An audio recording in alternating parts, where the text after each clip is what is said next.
Mr. Joyce. Hey everybody! Welcome to Ten-Four Tavern. Hey Pete, how you doing, brother? Man, it's one of those days, Tommy. And I know we got an unannounced guest with us today. That's Mr. Murphy. Murphy's Law. Yeah, he's kicking. Yeah, he's been around all day for me, my friend. So I need these drinks today. I need to decompress a little bit. So today I'm belly up to the bar drinking and a little bit of anger, my friend. But hey, we roll with the punches, don't we? Yeah, no. Yeah, I hear you, brother. So listen, we've got some technical difficulties. Our guest today, Jimmy Kennedy, an old friend. I actually met him in Brooklyn North. He was in the 7.5. I was in the 7.9. I was in the 7.7.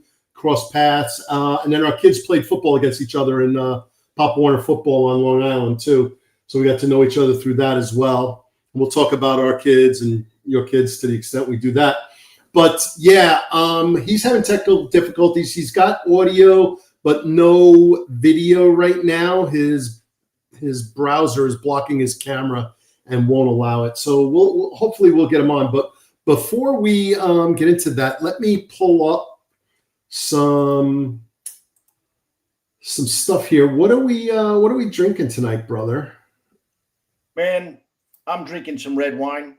I need to decompress a little bit. Had some pasta. You know, pasta and red wine go together. So that's where I'm at today, brother.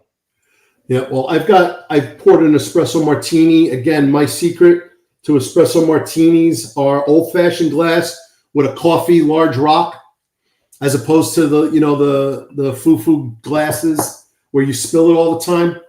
And then I actually poured, just for the record, I poured a double because I expected to have two tonight instead of one. So I've got one on hold, and then I'm consuming the other. Yeah, and for the record, it's St. Francis, a red Cabernet Sauvignon, which is where's that from? Probably from. It's from California somewhere. I don't buy fancy shit, Tom. Sonoma County. I'm not a fancy guy. All right. Well, Jimmy's having an OMB, which is a local brewer in North Carolina where he lives now. Mechtoberfest lager. And Jimmy, I just want to say for the record, of all the guests we've had, and this is episode actually 15. I didn't change that. Sorry, folks. Man, we are maxed out. We got IACP coming up. I've got a wedding at the house here on Sunday. I am maxed out to the top, so please excuse the typo. But anyway, episode 15, of all the guests, Jimmy provided like 100 photos, and he wrote like 20 stories of all the homicides and all the big capers that he's worked on.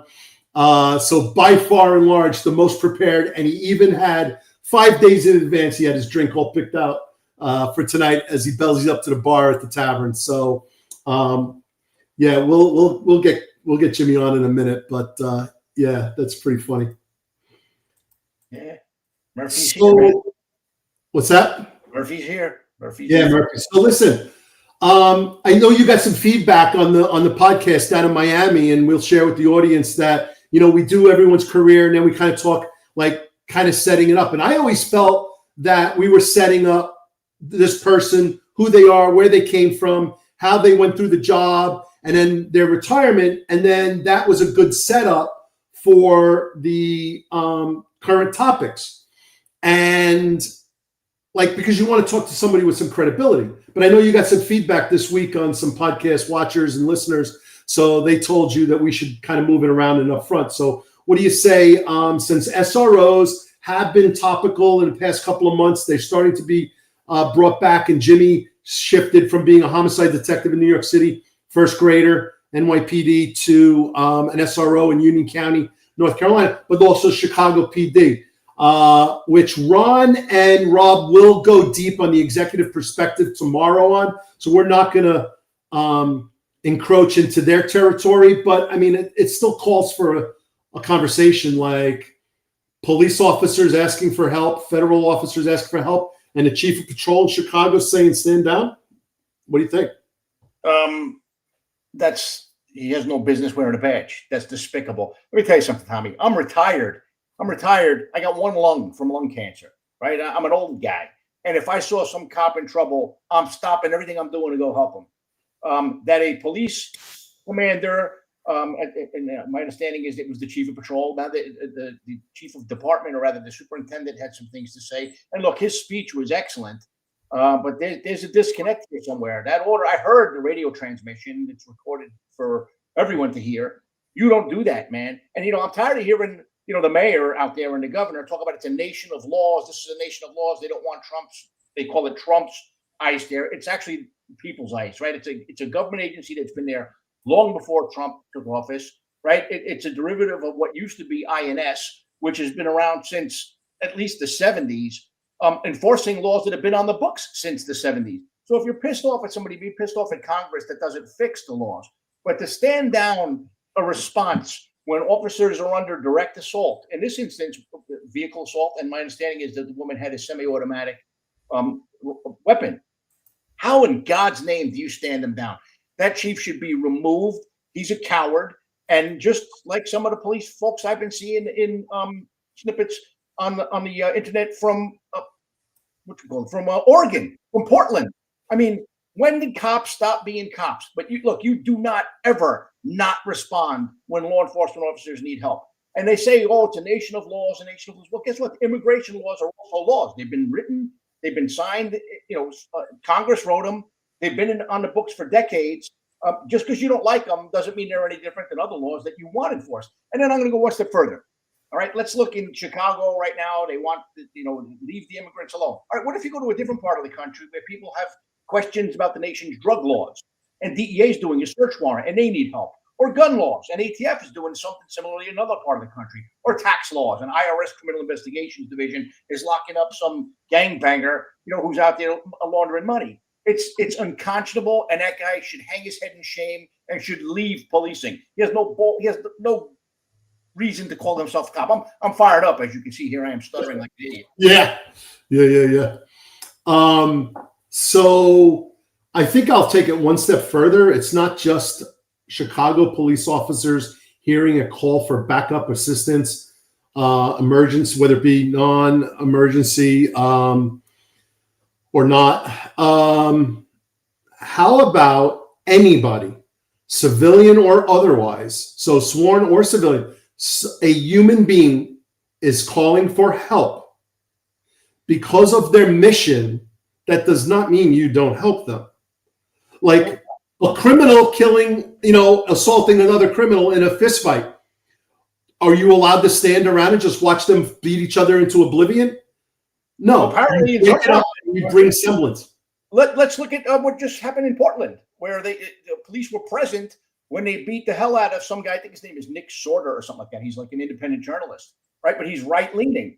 They arrested the victim, right? They watched it happen, and there was another female reporter who got hit in the face with a pole of some sort, and the police she identified the attacker, pointed him out to police. Police let the attacker walk away.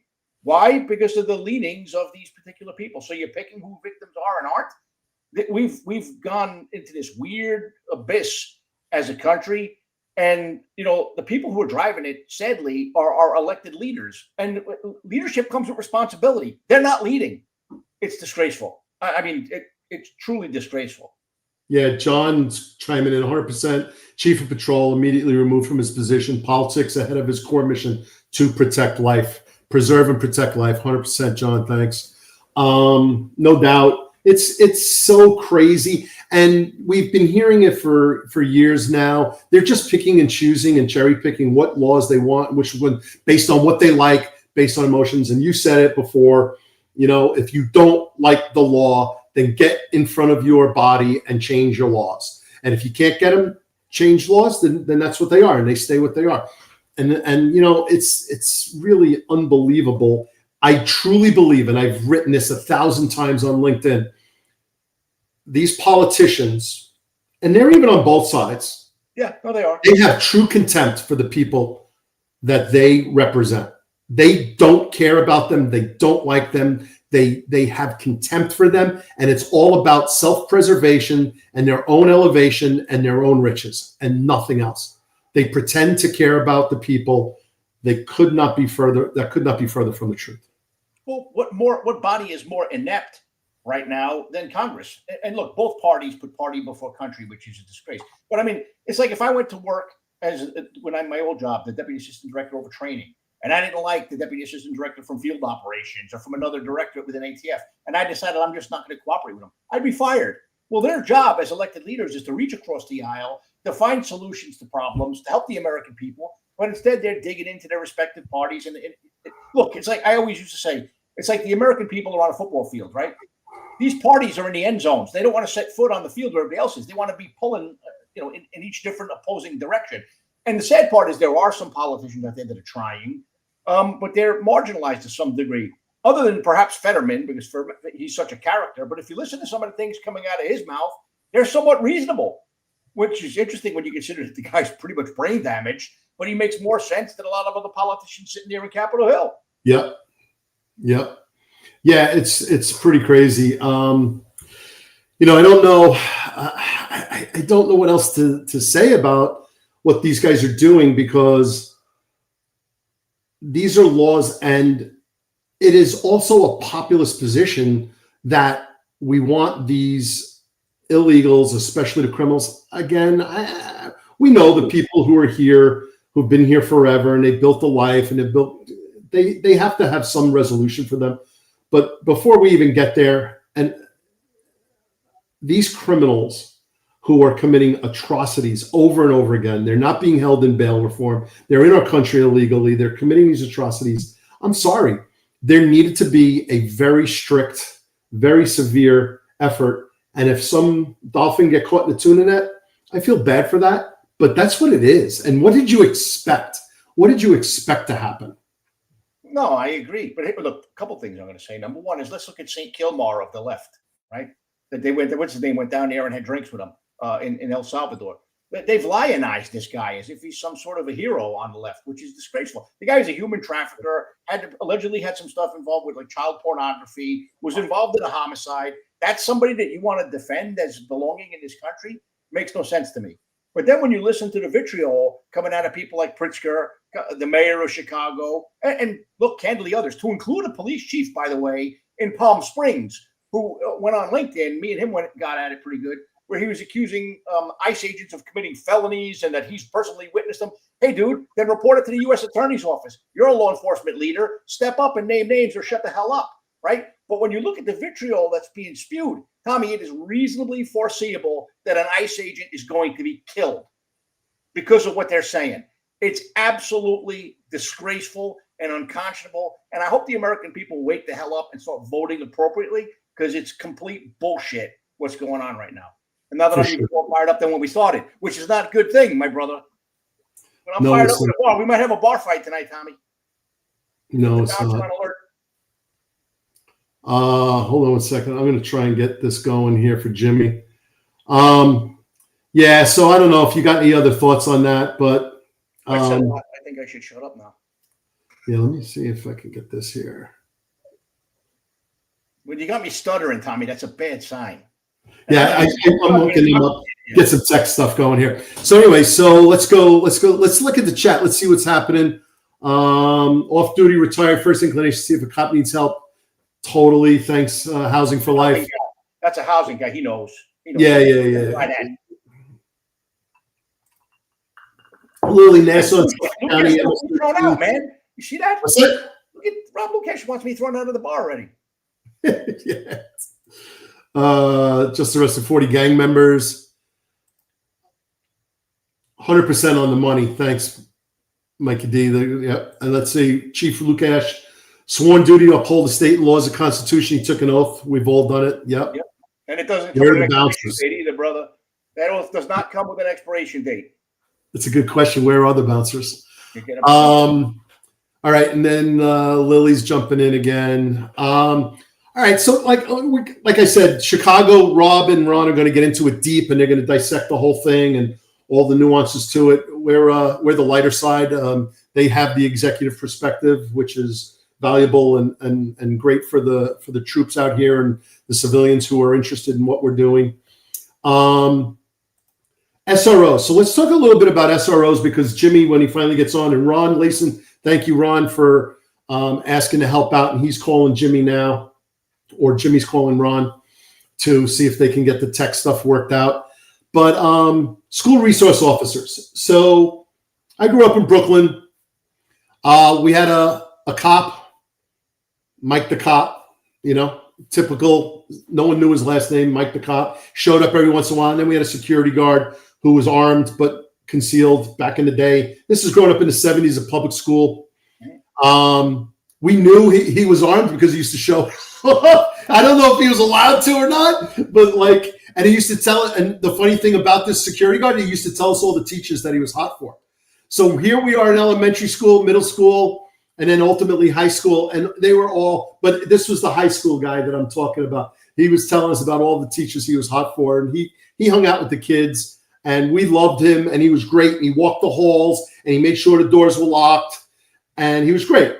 And so you got school resource officers in uniform. And then, the Summer of Love comes out, and Defund the Police comes out. And all of a sudden they want these aggressive uniformed police officers with their firearms outside of the schools. They want to eliminate them, and they defund them, and they've been dissected. And in my own county right now, Albemarle County, Virginia, for anyone who cares, they think they have the greatest public school system around. I got news for you. Their scores aren't that great. And they got surrounding rural counties outperforming them. And they got their woke agendas, and they're just not doing great, even though they think they are. They were so bad. They had school security issues last year. Well, they just reinstated their SROs recently, and everyone's welcoming. Oh, this is great. This is great. This is great. Yeah, where have you been for the last 5 years? Where have you been for the last 5 years? Yeah, no, I think there's a lot of little things at work here, Tommy, because, don't forget, in Virginia, my understanding is they're also, struggling over the law that requires reporting of sex crimes in schools. So I think part of it is that they just, the left is very soft, and I mean the hard left. They're very soft on crime. They don't want to have kids held responsible for actions. Look, you commit a sex crime, that's pretty bad. You should be held accountable. So having cops there means things might get reported to those cops. A lot harder to hide something. Right now, our SRO was always the answer. No, I was the special agent in charge of the Miami Field Division when the Parkland shooting happened. Right. And we saw what that school resource officer did. He stood outside and cowered behind a wall, almost went to jail for it. So, are they perfect? No. But look, school shootings. How many school shootings didn't happen because there was an SRO there? We'll never know that statistic. You never know the answer. Right? How many kids have been, because I was a community police guy. I've got to relate to the people in the community, talk to them. And look, when you're talking to young kids, you can persuade them. And granted, some of them are going to be bad kids no matter what you do. But some of them maybe swung the other way and went down the right path because they had that interaction with a police officer. So, I think it's a good thing. I think it makes perfect sense. I think that we're living, hopefully at the tail end of a time where the police were just demonized. And because we were such bad people, why would we want such bad people around our children? I think those days are coming to an end. Except for the real hardcore lefties. But who knows, brother? We're living through some crazy times. But SROs serve a legitimate purpose, so I hope they come back. What's more important than protecting our kids? Yeah. So the reason why I brought that up today, because Jimmy will talk about it, and I was driving in my car, I guess about 2 years ago, with my wife in the passenger seat. Full disclosure, I told Jimmy, she's listening in. I said, Jimmy, don't say anything bad about my wife. I got my wife right here. She's listening, and they had never met. So he's like, sure, no problem. Because, they always say, oh, you don't have a wife, and all that stuff. You never know what's going to come out, So we were talking, and we were just catching up. I was like, how's things going down in North Carolina, and everything. And he's like, Tommy, he goes, this SRO job, he goes, it's the best. He goes, I really feel like I'm doing something important. And I go, okay, that's really good to hear, Jimmy. I'm surprised. I'm not surprised to hear it, but I'm like, he goes, no, it's the most impactful thing I've ever done. I go, Jimmy, your Brooklyn North Homicide 7-5 squad, a lot of murder work, a lot of sensational cases, which we'll talk about tonight. I said, you've done some pretty tremendous stuff, brother. He goes, no, this is better. And I said, why? He goes, because we're saving them before they get killed. And I said I turned to Susan after Jimmy hung up, and I go, if I had told you that story and you didn't hear it for yourself out of his own lips, you probably would have said it's hyperbolic. That's the way Tommy talks. Tommy exaggerates everything, the typical New Yorker. Oh, everything's the greatest, everything, And I was like, no, it's even better than even Homicide. Like, she goes, no, I heard it, and he was authentic and he was sincere.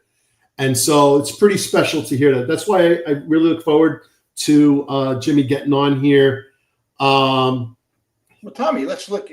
I've said this before. You've heard me say it. When I look back at the 35 years I spent in the profession, the two things I loved was being a SAC in Miami, because you can help your people. As a SAC, you have a lot of power, to protect folks and to empower folks, and to walk in a beat. And why? Probably very similar to what the folks are doing in the schools, is you're having direct contact with the people who you police, and you can have a positive influence doing that. So I fully believe that that's rewarding for him. That's why the housing cops, I know, wish we could still be housing cops. That's why we called it the hostile takeover. We loved patrolling the projects and walking around and doing that kind of stuff, relating to the community. Yeah. So this live broadcast, some folks that I talked to about doing podcasts, they were like, oh, we love the authenticity of the raw live podcast, and all these on this channel do it. Here's the downside of live broadcasts. So we've got this technical issue we couldn't solve, but let me get it going right now, and let me see if I can hook up some tech support. Ron Layson, thanks again. The best. And this will be the only time he'll get help to fix a computer issue where he's not speaking to a guy with a heavy accent from India. All right, I just hooked him up. So let's see. Let's get some comments here. So, from the hood, when you hear SRO and you think room occupancy, rooming house for sure. Standing room only. Yeah, that's it. And then Mike M. I've said it many times since I retired, we need to get our youth before they are led down the wrong path. 100%. These kids, they don't have fathers. They don't have discipline in the house. Can a single dad, but can mostly a single mom raise a kid? Can a grandmother raise a kid? So Jimmy Kennedy is entering the studio, but he does not have video yet. He doesn't have video yet. Looks like he has audio, but not video. So we'll hold on for a second. Grandmas, I can't tell you how many houses we went to where the mom wasn't even around either. The grandmother was doing and there's an episode in The Wire. And for anyone who's familiar with The Wire, one of the greatest, most authentic police procedural shows you'll ever see. It did jump the shark. It did a little Fonzie jump the shark moment with the Amsterdam and all that stuff. However, there was a scene where Herc does basically a home invasion looking for one of the parts he wants to apprehend. And the grandmother's sitting in a chair. She doesn't even get up out of the chair. And she's like, go ahead, go look around in the house. And he comes out and he kind of gets tough with her a little bit, but then he realized what kind of situation she was in, and he softened up and he handed her his card, and he was really compassionate, and he kind of came on strong and hard, but he softened it up. It's like, these kids don't stand a chance. And so if you have a good SRO in the school and they don't have that at home, and they see that opportunity in school and they jump on it, it's a good opportunity. So again, looking forward to seeing if Jimmy's got some perspectives on that for sure as well. What were they doing in Fairfax? Did they take SROs away? Did they ever leave? Did they have them there? Were you on? I'd be lying if I said I knew for sure, Tommy. To be honest with you, I don't think they were in place. I think they may be back, but I'm not entirely sure. Look, my kids are both adults. My granddaughter's too young to go to school, so I haven't really been tracking it. Yeah, so they're telling. I'm getting some advice to just bring Jimmy in. So if we can get Jimmy in, let me see if I can bring him up, and then we'll see if we can work on his. You can treat him like he's in the witness protection program, like where they have the guy shaded out. Yeah. So Jimmy Kennedy, are you there? Can you hear us? Let's see if he's in. Jimmy, you here, brother? So we'll do. Let's bring up some. So this is who we're supposed to have on. This is Jimmy Kennedy right here, everybody. His rookie shots, his police academy, and his police graduation. So we'll see if he's going to get in. Really appreciate all the help. So Jimmy worked in the 7.5, worked his way up, and then made his way into the squad. He retired as a first-grade detective. And then he moved over to Brooklyn North Homicide. We have a lot of really good pictures and a couple of really good cases that we can bring up. So we'll see if we can get him on. If for those who are familiar, Nick's Mary Brown was it was in a 7-9 squad. It was a child abuse case, very similar to Joel Steinberg from the 70s, and had a Nussbaum and their daughter that they abused, neglected, and ended up dying. It was a sensational case. It was very similar. And I had just left the 7-9 squad when that case happened. And so I paid a lot of attention to it while I was over in Cold Case. All my troops were still working on it, and it was a big, big deal. So we'll see if we can. Tommy, you want to pick up from there? Oh, there you are, brother. All right, so we got Jimmy on audio. So Jimmy, welcome to the Ten-Four Tavern. I understand you have a Oktoberfest. That's correct. All right. Well, we've got you in here, so we can hear you. We'll do the pictures and we'll talk it through. Really appreciate it. I'll check the comments too as well, and we'll see if we can get some stuff in. But welcome and say hello to Pete. Pete, I think this is the first time you guys have met, right? Yeah. I was curious. I know that he was a Red Rum guy. When were you in Red Rum, Jimmy? No. So Red Rum, Jimmy used to use that in his email, and I do it because if you write murder in all the social media, they suppress you. Oh. So I wrote it backwards. He wasn't in Red Rum, but he is the murder police. So gotcha. Forgive my ignorance, brother. Well, I want to apologize to your viewers. I don't know what the heck's going on here with this video, but thank you for having me on, Pete and Tommy. It's an honor to be here. Pleasure to have you. So Jimmy, walk us through, where'd you grow up, what made you become a cop, and how that all happened, and then bring us right into these pictures on the screen here. So I was born in the Bronx. My parents stayed there till I hit kindergarten. We went out to New Jersey for a little while, and they were good friends with a neighbor named Bob Brown. Bob was a New York City cop commuting from New Jersey to New York. And I just took a liking right away to police work. And I said, this is my passion. I set a goal, and I'm like, this is what I'm going to be. I'm going to be the police. I got to high school, and you were allowed to take the test at 16 and a half years of age. So I took the exam at 16 and a half. I passed. However, I couldn't get called till I was 20. I just missed that July class that you entered, Tommy, and I made it to the January of 87 class. Holy shit. Jimmy, we were in the same boat. I was in that class, and I took the test at 16 and a half too, brother. I tell you, we're very fortunate, you know. Yeah. But in between, I had to do something with my life. I graduated high school, and my mom and dad wanted me to go to college. I gave college a try for 3 weeks. It wasn't for me. I told my dad, if you want to get some of your money back, I got to quit now. So my dad, being an immigrant from Ireland, he got into the computer business, and he was working for Citibank. So he said, Jim, why don't you take a lick at the computers? So I went to Grumman Data Systems Institute in January of 1985. And before I graduated the certificate program, I landed a job at Manufacturers Hanover Trust in Hicksville on Duffy Avenue. I worked there making $17,000 a year. However, I fell in love with the computer work.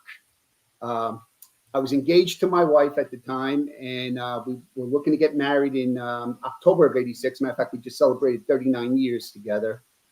And the police department finally calls me. However, I know I got to go into the academy. I have to go on the streets. But I'm looking to get into the MISD department now. That was my goal, to go to MISD once I got a little experience in the streets.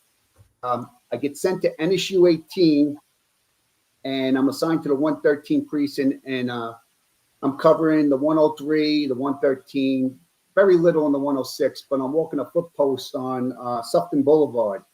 And the post adjoining me is this guy, Officer Stuckey, who had 6 months more than me. He graduated 6 months ahead of me.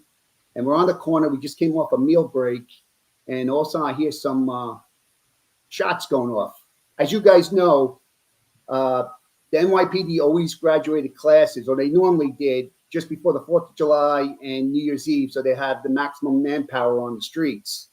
So growing up on Long Island, I didn't really hear too many gunshots, but on that 4 to 12 tour, I heard some pops going off. I look down the block and I see a crowd of people come out into the streets.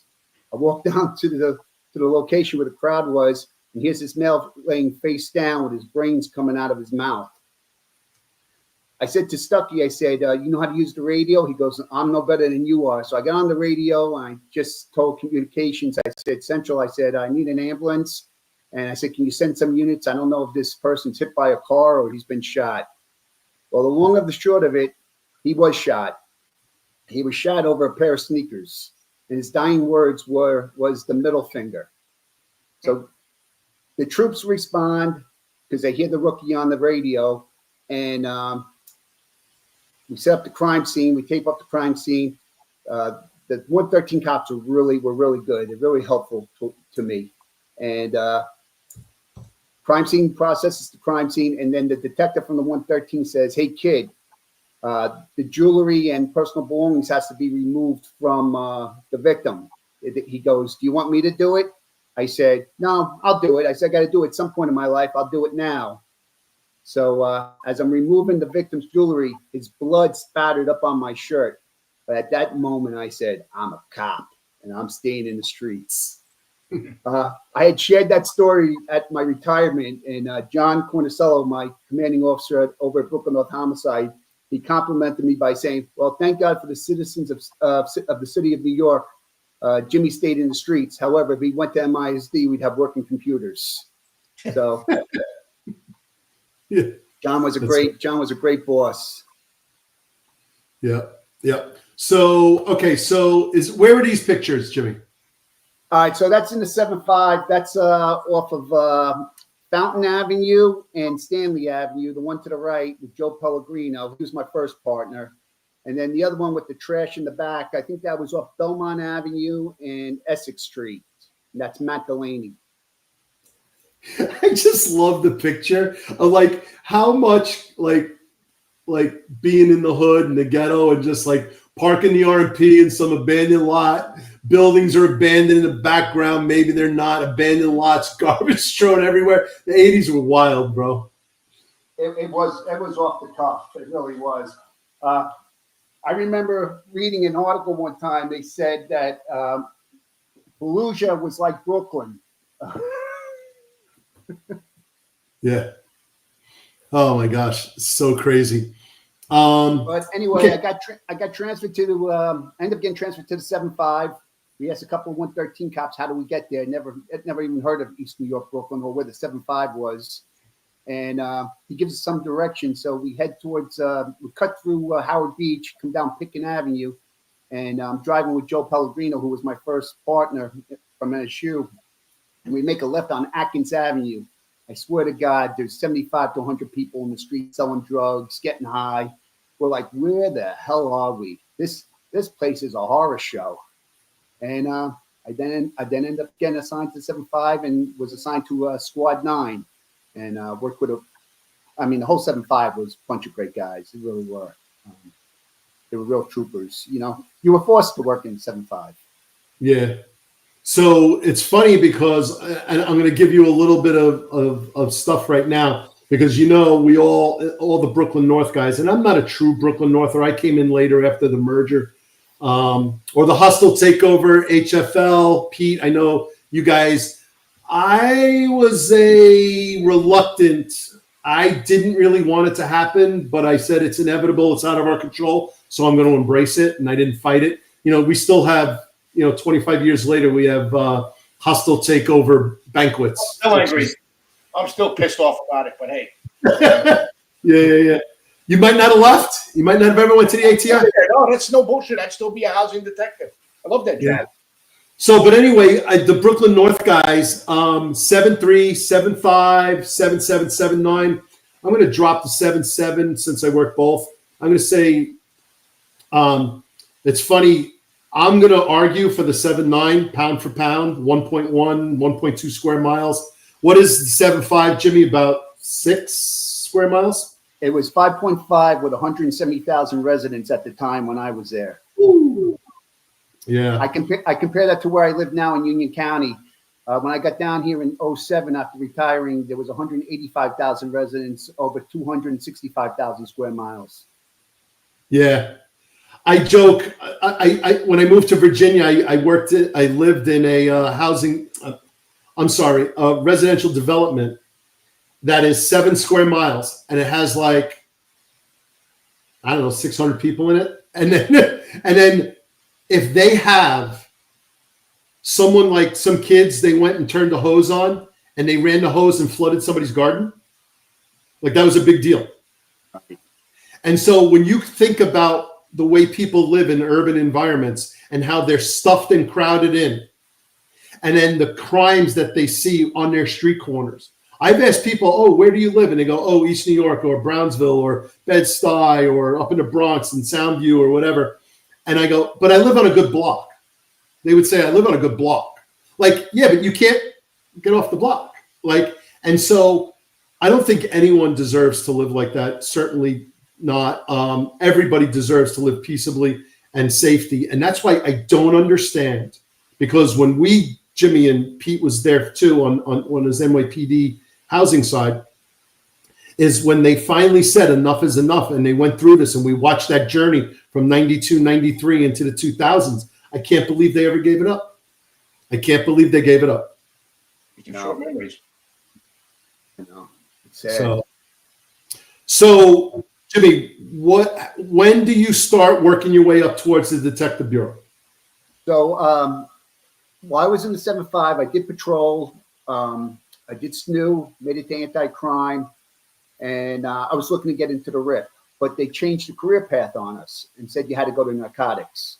So right. I didn't want to go to narcotics. I had an integrity collar, and I used it, and I went to the 109 for a short stint.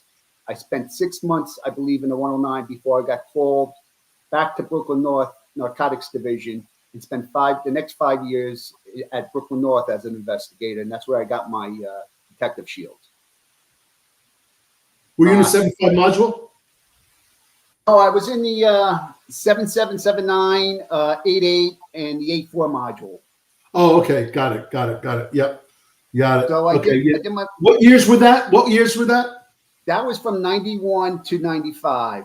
Got it. Okay. And then a memo came out from the chief of detectives that they were shorthand in the squad and they were looking for volunteers.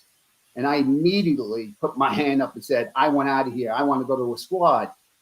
However, I wanted to go to a Manhattan squad because I never thought about ever moving out in New York, but I did think about my future in retirement. And I figured I could make some bones with the companies, private sectors, and land a job if I decide to retire. But I couldn't get out of that SATCOM. So I said, if I can't get out of SATCOM, send me back to a working squad, a money squad.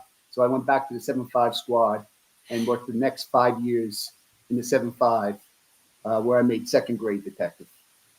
So I find it really funny that you mentioned that and you want to go to Manhattan squad. I mean, that's the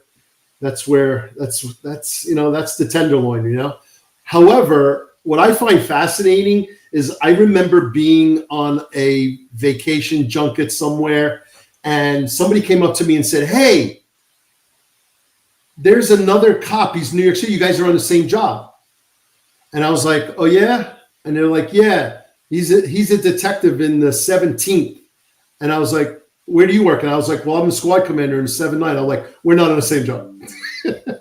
Like, we're in the same agency, but we're not on the same job. Right. And that's not a slight to them, because when the bell rings, I know they do great work, and it's not. But like, the troops are grinding in the 7.5, 7.9 squad. every day, all the time. And yeah, when the bell rings in the 17th or the 19th, it's a big deal. And it's a lot of sensationalism and a lot of oversight. And I know they have to really step up, but it's not the same job. You're absolutely right. It's not the same job. So, okay. So this is Jimmy Kennedy. Is that the 7-5 squad? I think so. 7-5 squad with Al Hors. God rest his soul. He passed away. I swear, everybody I'm going to talk about tonight has passed away. It's sad. But Al was a home run. Yeah, including Joey Herbert. His funeral was today. Ron Layson attended and sent some videos, so I'm going to try and get those up while you guys are chatting. But yeah, time is passing. A lot of people are passing away. Some way too early. Some are just reaching those points in time. And then we have our 9/11 related illnesses. Way too many people. Way too early. Very sad to see. Some really great people. So so tell us what the 7-5 squad was like. All right, so I get to the 7-5 squad, and I catch my first murder. It's on Stanley Avenue outside one of the housing projects. And I end up catching it with Kevin Corsi. God rest his soul, too. And, Tommy, you were lucky if you got one witness on most of our murders. 2, you were doing really good, but you had to work with what you had. So, you usually get a name of the shooter who was responsible, and you scoop them up off the street or her off the street, bring them into the box, and try to get that confession from them. But we get this guy Dribs ID, and he got the nickname from his mother because when he was little, he dribbled a lot. So his nickname was Dribs. But we get a hit that he's arrested down in Virginia. I forget what area of Virginia. But me, Johnny Mullins, and Kevin Corsi take a ride down there to see if we get a confession from him. So Joe says to me, Joe Herbert says, "Hey Jim, you did a really good job on this." He goes, I know you're gonna do well down there. But listen, this is your first trip. I said, "Yes, sir." He goes, 2 things get you in trouble on these trips. Frauds and booze. I said, "Yes, sir." He goes, "I just want you to be careful. Keep that in mind." So we get into Virginia. We check into the hotel. Usually it worked. You did 4 days: a day travel, 2 days of work, a day travel. That's what it was usually made up of. And we're in the hotel bar, and some woman starts talking to me, and I swear to God, Joe Herbert is the angel and the devil on both shoulders from Animal House, and he's saying to me, "Do it, do it, do it, and don't do it, don't do it, don't do it." And we get back from Virginia. I said, "Joe, you're never gonna believe this story." I said, "You told me to, you gave me the pep talk, Jim, be careful." And this is what happens. And next thing I know, I got you on both shoulders saying, the angel saying, "Don't do it," and the devil doing it. He goes, "What'd you do?" I said, "I didn't do it." He goes, "You idiot." Yeah, but that's because it was your first trip, Jimmy. What about your 20th trip? How'd that go? 20th trips went very well. Yeah. I could tell stories about the trips. So I have one of my favorite things about being the squad commander in 7-9 was all I ever asked the guys to do was whenever they traveled on a trip. And Pete, I'd love to hear what any trips you took. 2 things. Is it a statement that we need from a witness? Is it a statement we need from a perp? Is it an apprehension? Whatever the objective is, let's do what we can to get it done. And then can you please just bring me back a coffee mug? I was never a coin guy. Bring me back a coffee mug from that jurisdiction. And I have about 200 coffee mugs in my basement and garage and all assorted. And they always came back with a mug. And my favorite mug is a black mug that they couldn't get. Groton-on-Hudson, Connecticut. They drove up to Connecticut, and they couldn't get a coffee mug. So they got a junior officer decal, and they stuck it on a black mug, and they brought it back and go, "Here's your mug." So they came back with their statements more times than not. They came back with their perps more times than not. They came back with their witnesses more times than not. They did great work. I'm sure you did as well. Pete, you travel on the job before you went over to the ATF? Oh yeah, a lot. Bronx Homicide. We'd have to go hunt folks down. But there was one time a retired detective named Donald Pagani was killed during a payroll robbery. He retired. He was doing those things where they take the money to the bank, cash it, bring it back to the folks that worked at a meat packing plant in Hunts Point. So the fugitives fled down to Miami, to South Beach. So we were down there. Talked about that, in fact, recently with George Kalina. That's right. You talked about last week with Kalina. Yeah. Right. So Sean O'Toole came down, myself and Steve Palermo from Red Rum, who worked that case with Red Rum. And it was one night we were at a bar called Mangoes on Ocean Drive, and we were pretty smashed. And Sean, we go back to the car. We go back to the hotel. And Sean is like, "Hey, I left my beeper inside." So me and Steve Palermo are like, "Hey, boss, don't worry about it. We'll go get it." So we went back in to get his beeper. We never looked for the beeper. We belly up to the bar for about an hour. So he came back in. "Where the fuck were you?" And he was so upset that we didn't even bother looking for the beeper. We were just getting smashed. But we were down there for 9 days because what happened was these guys fled down. They left South Beach and went to Columbia, but they had a CI who told them that these guys had to come back for something. So we would find out every day whether or not they got on that flight back from Columbia to Miami. And it would be like, nope, they didn't get on the plane, but they're supposed to come tomorrow. So they would call Chief of D's because it was a retired detective. Chief of D's was like, stay down there. So for 9 days, we pretty much knew in the morning whether or not we had anything to do.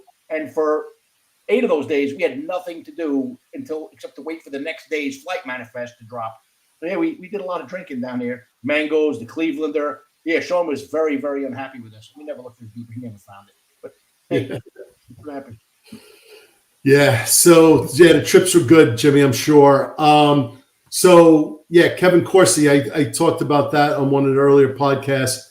He put his gun in a locker when we was doing interviews in 7-9, and then one of our perps were down over at Marcy Houses, and he runs out of the office and he gets out in the street, and he's out there and he's got some guy up against the car, and we're pulling everybody in.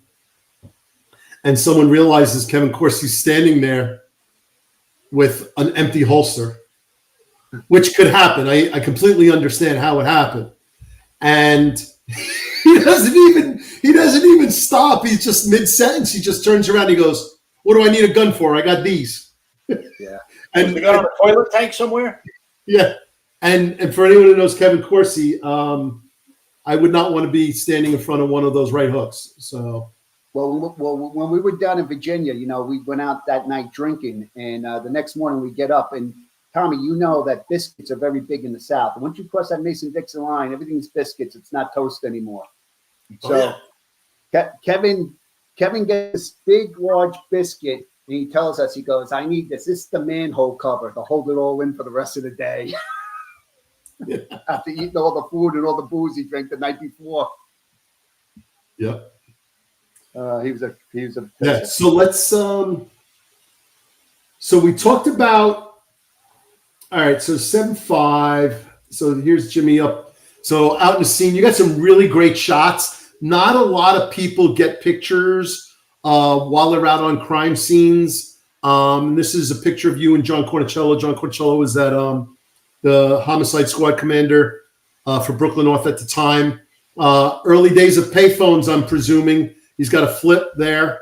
And then your detective's notepad. Do you remember this crime scene? I do. This crime scene was in the 7-5. Turned out the guy that's operating that red car was a New York City detective.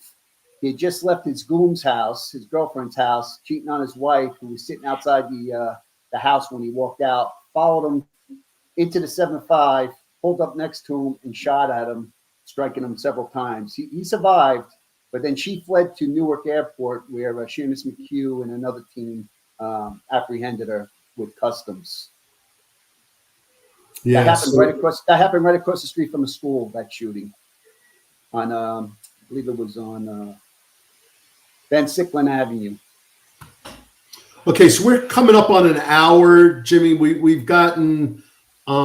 We started with the. While you were working on your technicals, and thanks for calling in, we were talking about the Chicago response or lack of response to backup for the federal agents. And we talked a little bit about SROs, and we're definitely going to talk about the SROs at the end because I want to talk about because they are current, because they're starting to come back across the country where they were defunded. So we definitely want your perspective and chime in from what Pete and I talked about at the beginning. I have my local Albemarle County, Virginia, which is south of the Mason-Dixon line, has finally brought back their SROs. So it'd really be great to hear from you doing the homicide work that you did in Brooklyn, and what your perspective is. So we will get back to that. But I want to bring to two cases that I don't want to run out of time for. I think they're probably two of the most emotional and disturbing cases that I'm aware of. I mean, there's a lot of those. And so to say one is more than the other, any life taken is sad and disturbing and is unacceptable. But these are really, really egregious cases, and you had the unfortunate privilege of working on, but it's God's work. So I still consider it a privilege because it is going to happen. You couldn't prevent it. There's nothing you could do. So which one do you want to start with? Would you want to start with Nix Mary, or do you want to start with the Metzingen? Yeah, I'll start with the Nix Mary only because that one happened. That one happened in January of 2006. January 2006, I get a call in the middle of the night, 2:00 in the morning, that a wanted card dropped. So it was a perp I was looking for in the 7-5. So I got out of bed, headed to the 7-5, was working on the case, and then the phone rang in the 7-5 squad. It was a 7-9 sergeant looking for night watch, but night watch had been out on another case.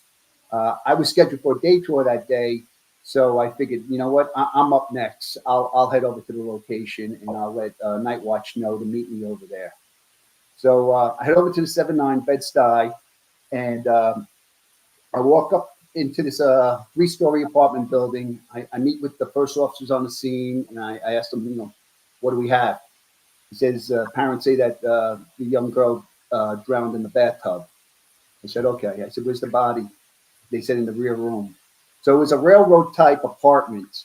When I walked all the way to the back, I see Nix Mary Brown with red sweatpants on, lying face up, and she's black and blue from head to toe, eyes sunken in. She had a ligature mark on her left leg. It was obvious she did not drown in a bathtub.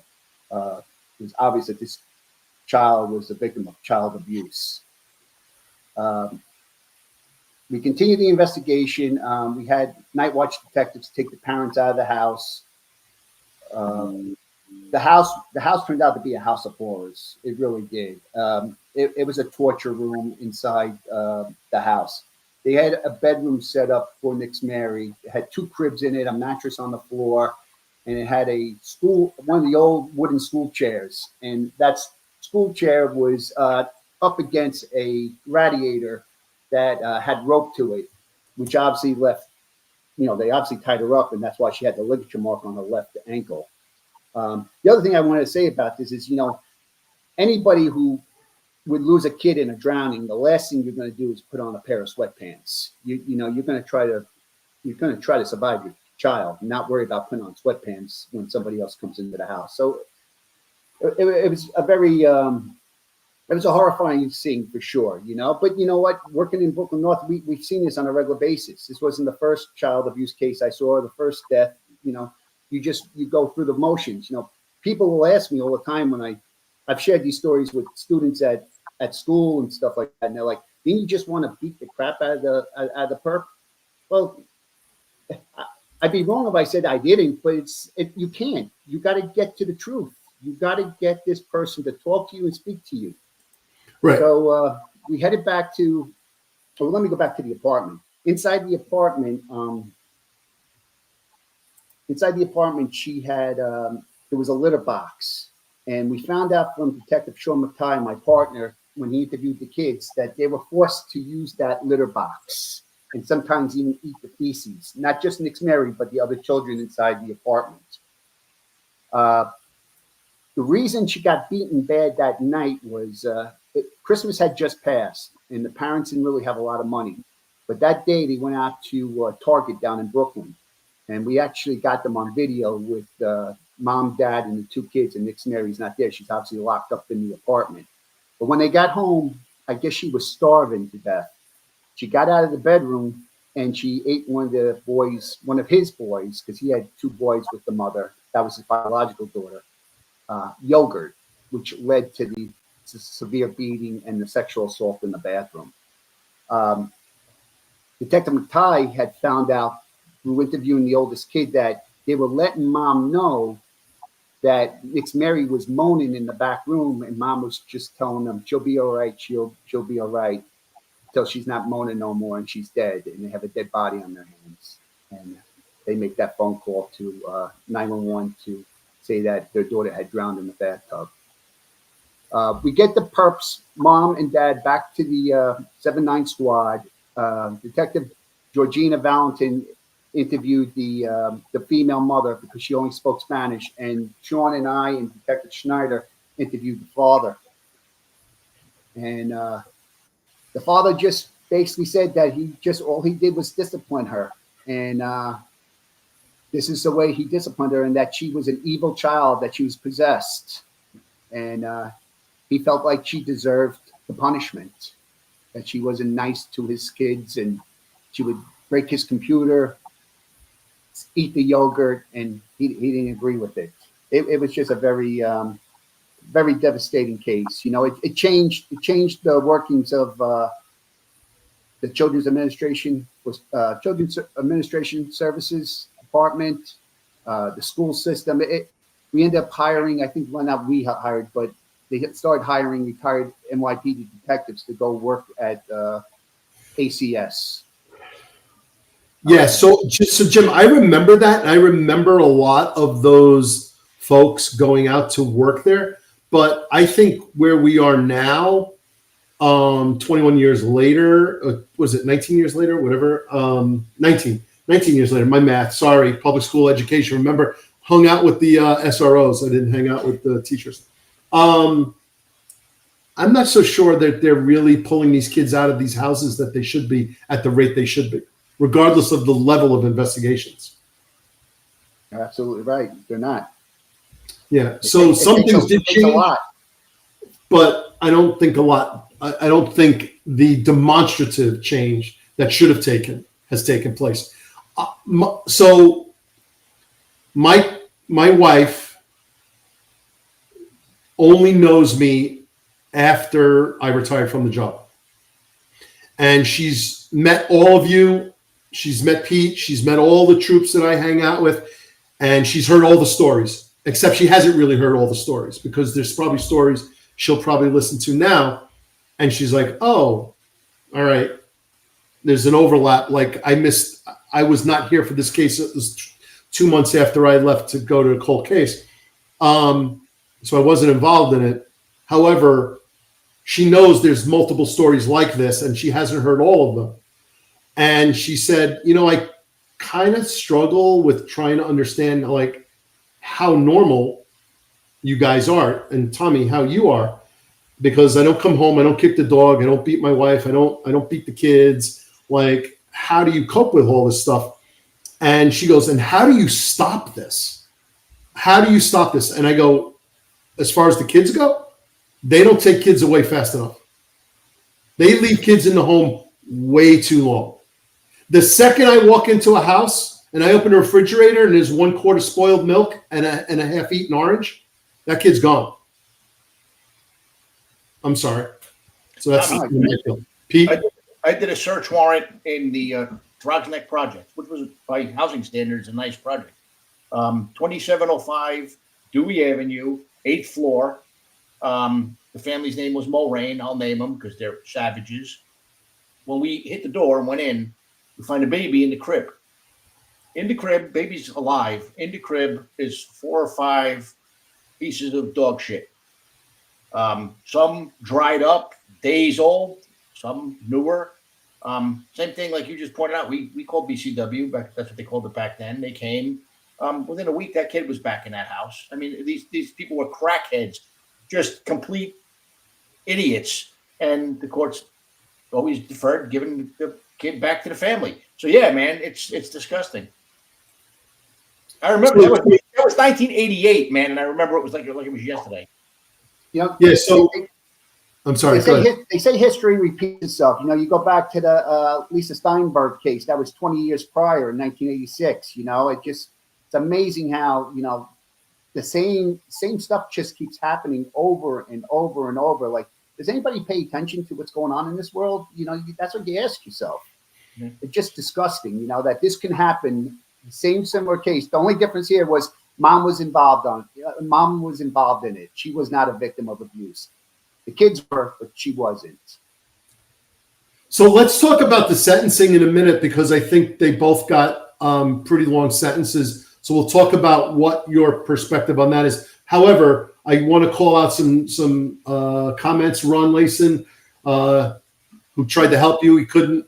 So Ron, it's a failure. You couldn't get his image up. Sorry, Ron, but we need Jimmy's camera up. Showing integrity from the NYPD. I remember that the person answering the phone would have taken a message, but you went to the job. So kudos to you. Housing for life. The job changes you. It kind of does. I had this conversation with John McCarry this week through text message, not personal, but when we were prepping for Jimmy Kennedy, I was telling him what cases were coming up. He's like, man, this is God's work. And I was like, you know what? For me, and I'd love to hear your perspectives, walking through the crime scenes that we walk through, like the adults, the headshots, the body shots, stabbings, eviscerations, even the serial case, the Brooklyn Strangler in Brooklyn North 9079 squad, we had the 7 girls killed. Like, I just walked through those and they were pretty much business as usual. I will say, though, as horrific as those crime scenes were, they were fine. I just walked through them. It was business. The kids bothered me. The kids really bothered. Like, there was a demonstrable difference between me walking through a horrific crime scene of an adult and then a kid. And even a SIDS case or a kid, someone who rolled over on a kid and it was accidental because they were intox and they just rolled over and smothered a kid, which was unintentional but sad. Like, the kids bothered me, but the adults never did. I'd love to hear you guys' take on that. Well, let's think about how we survived, man. Let's be honest. I'm not proud of it. We use gallows humor, right? How many times do we joke around over a dead body? Not where people can hear, but we did that as a defense mechanism, right? But with the kids, you just couldn't do it, right? You just couldn't do that because it would hurt your soul to joke around. So that defense mechanism didn't work. So you don't unsee the things that we saw. And the sad part, Tommy, Carlos Canino touched on episode 1. It's the age that we're at now where this stuff really starts to affect you. You know, it's all the scars that we endured in our 30, 20, whatever, how much time you had on the job, that eventually, you know, those visions don't go away. You suppress them as best you can. Yeah, we use it as a survival mechanism, but with the kids or with the old, defenseless elderly people that got beaten to death or something, you can't joke around. You can't use that defense mechanism because we do have character. But look, sometimes I'm embarrassed when I look back the way we used to joke around at those scenes because, you know, each human being that's a soul lost, you know, I mean, but anyway, you know what I'm saying? So, Jimmy, I'm gonna get a couple of comments because I need all the support I can get. So, Sleepy Joe and Terry Murnane, 1,000, like that's 100,000, I think. Can I count the zeros? That's 100,000%, Lieutenant LT, and then Terry Murnane 100%. So, Sleepy Joe, thanks for the 1,000% increase. But Terry Murnane called Jimmy Kennedy to police earlier in a chat. And then Ron Layson, the innocence of children. I'm lucky I haven't responded to a child DOA. Yeah. So, Jimmy, did you see a difference in the crime scenes, the horrific crime scenes, and the kids? Or were they all the same, or how did they differ for you? I mean, there's no doubt hers was the worst I've had seen. The other ones, you know, the child was usually removed to the hospital, so I saw the child after the fact. Had one over in the 7 precinct just before Nick's Mary Brown in 2005, where the mother had slammed her baby on the floor a couple hundred times and walked out of the apartment to leave the boyfriend to take the blame for it. And you know what? It's amazing the experience we gain and what we learn, and you just know when people are telling you the truth and people are lying to you. And here's the boyfriend thinking that he might have killed her baby, But it turned out it was her who killed the baby. And I remember her showing up late in the evening in the 7-7 squad. And she had this big, heavy jacket. And I get her in the box and she goes, "Hey, I want to see him." I said, "Okay, we'll let you see. We'll let you take a peek outside." And then the way she reacted, I could tell it was all a show. So I bring her back in the room. And she had like, I don't know if it was an 8-ball jacket, but it was a heavy jacket. And I picked up the jacket and I said, "Isn't it true? You just picked up your baby and I slammed the jacket on the table 3 times." And she just broke down and said, I'm sorry. I didn't mean to do it." But like I said, you get this thick skin. You know, I break down if I see my wife and my kids cry, but I don't break down when I see, you know, civilians and people that I had to respond to and provide medical care and medical attention. You just have that thick skin. You separate it. Don't ask me how we do it, but we just do it.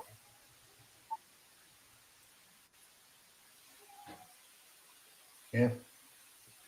Yeah, bro. No doubt. But let me see they if I ended can up getting pull this up. Rodriguez and Santiago, the mother. They were sentenced to 25 years to life. DA's office didn't bring me back into New York for the case. They let Steve and Sean McTighe handle the case from that point on. I never testified since Steve was in the room. So let's give a shout out to Sean. He's a good friend. So let's give it up. Yeah, Sean. Shout out to Sean McTighe. He's in Ireland right now with the band. Yeah. All right. Let me see if I can get this. I want everyone to see this, and I want you to talk about this. If I can pull it up here. These paywalls, just for the record, paywalls on news articles are like the most annoying thing in the world. So I'm just going to call that out right now. Let's see if I can get this up here.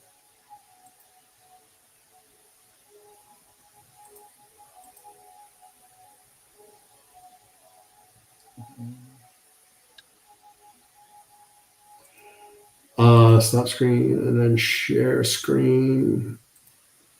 So this is what I want people to understand.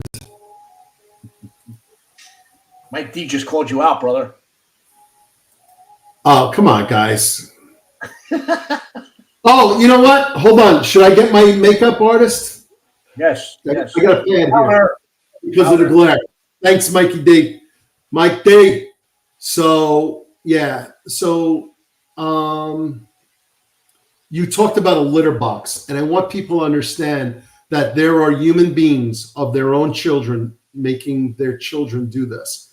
And so when I say take the children away, and I don't think it happened fast enough, this is what I'm talking about.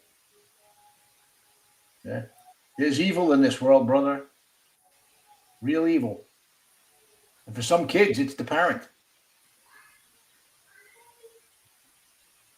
Jimmy, anything?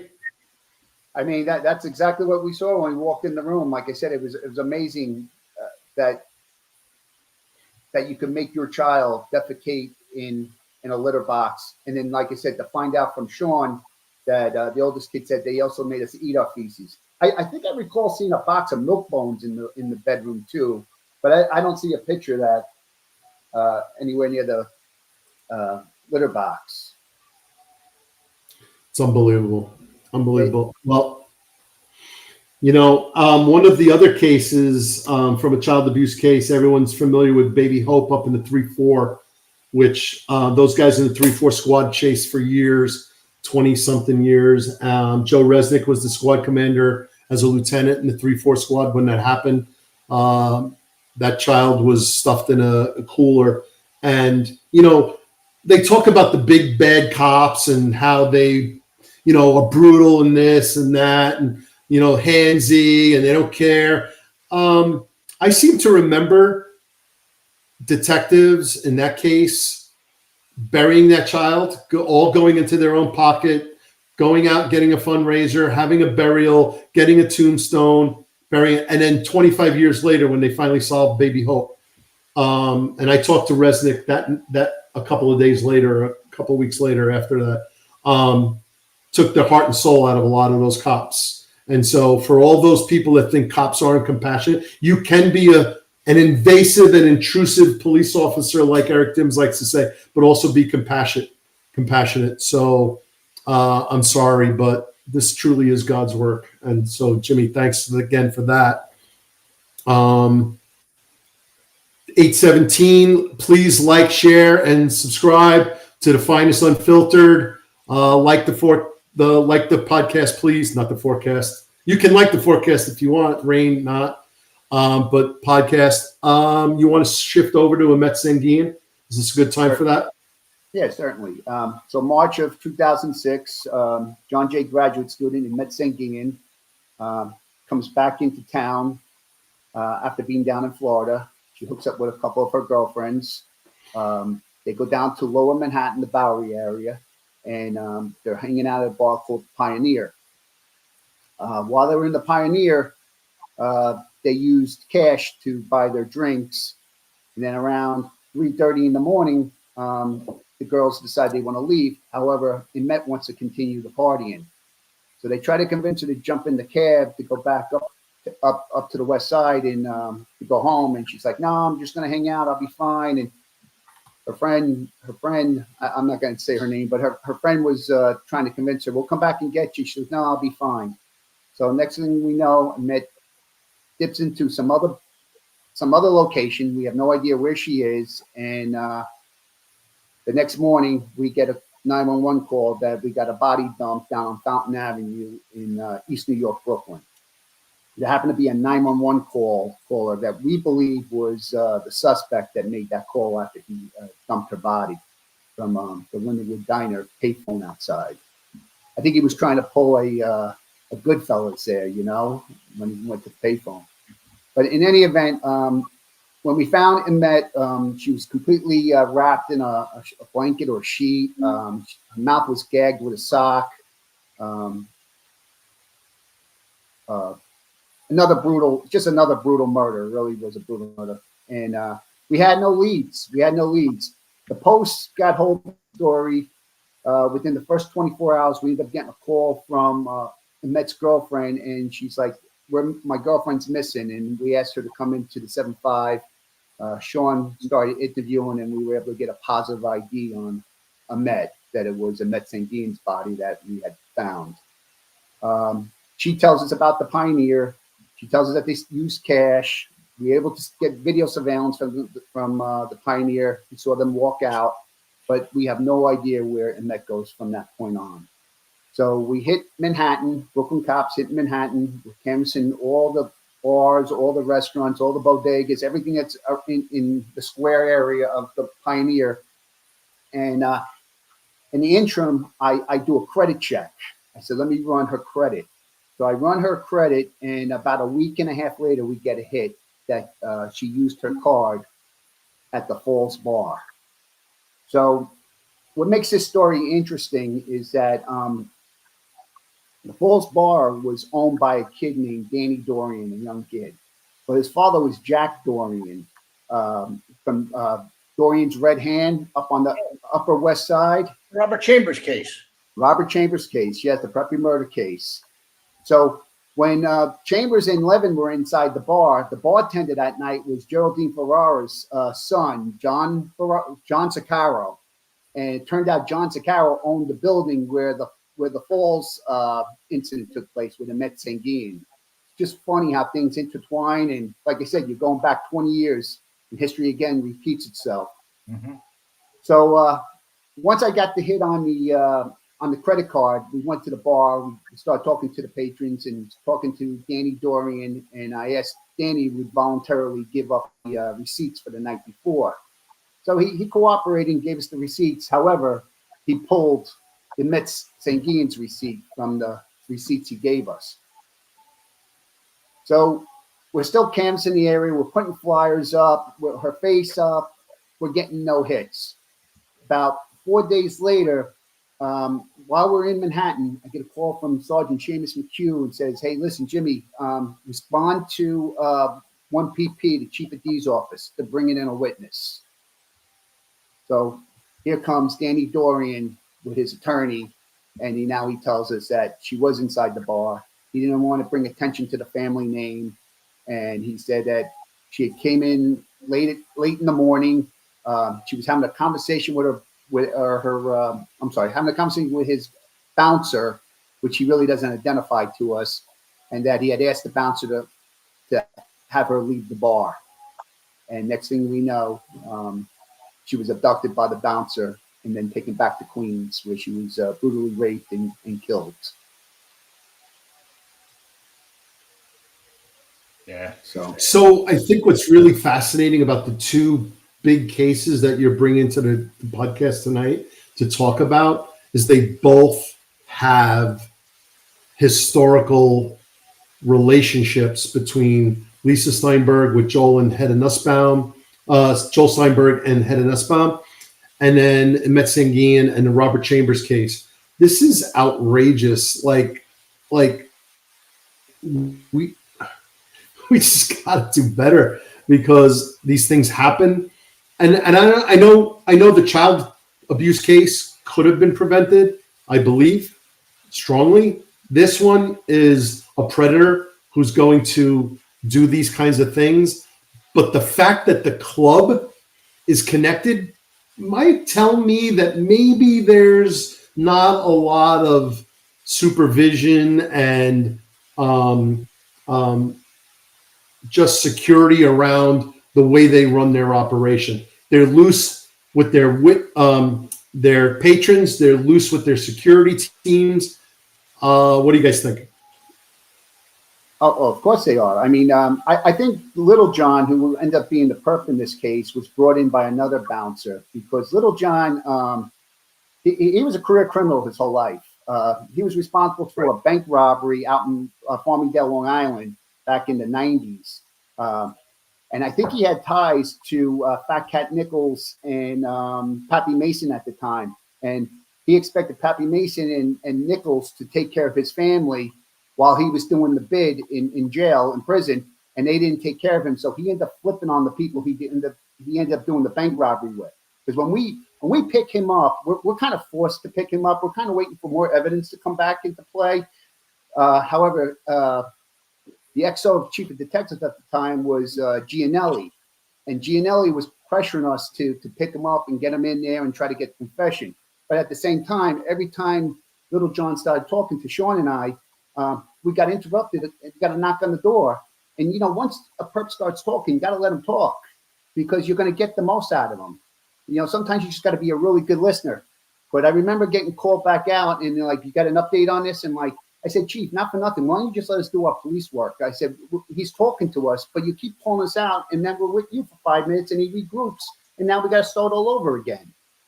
So there was a little aggravation with that part of the investigation, getting him to talk because he was talking to us. He wasn't shy. He just wasn't coming out and admitting to the murder. But we think we could have got him to flip. That was a big part of the investigation.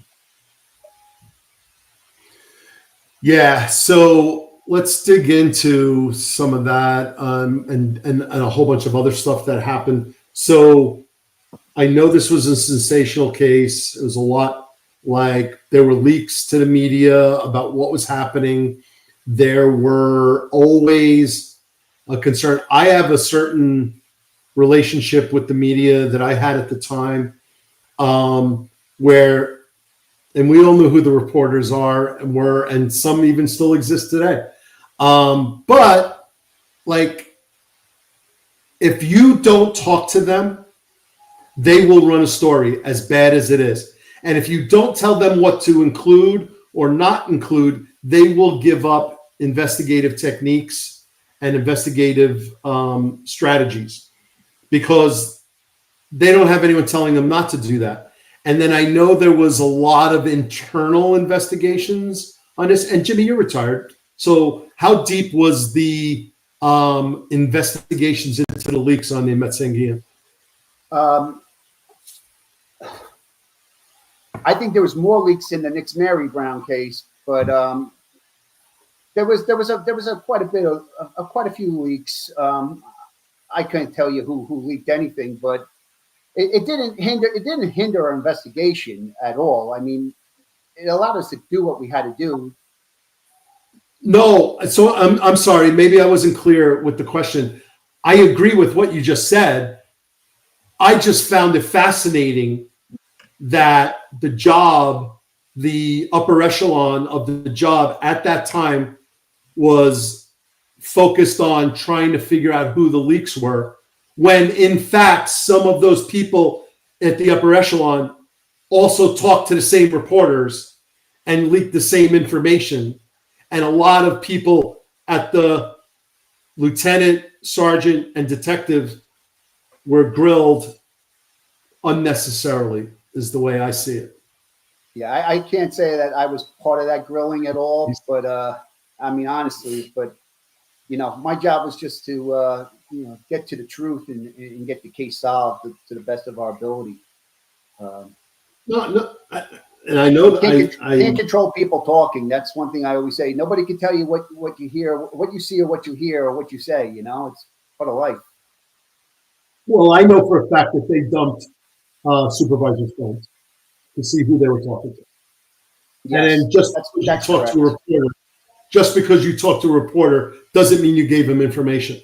So, so as much as things were really great back then and things are changed now, it's all the same stuff. It's all politics. It's all egos. And which my point is to exactly what you were just saying, Jimmy, is you're the detective involved in the case. You're one of the 3-4 primary people who are locked in on this. You got a homicide detective from Brooklyn North Homicide.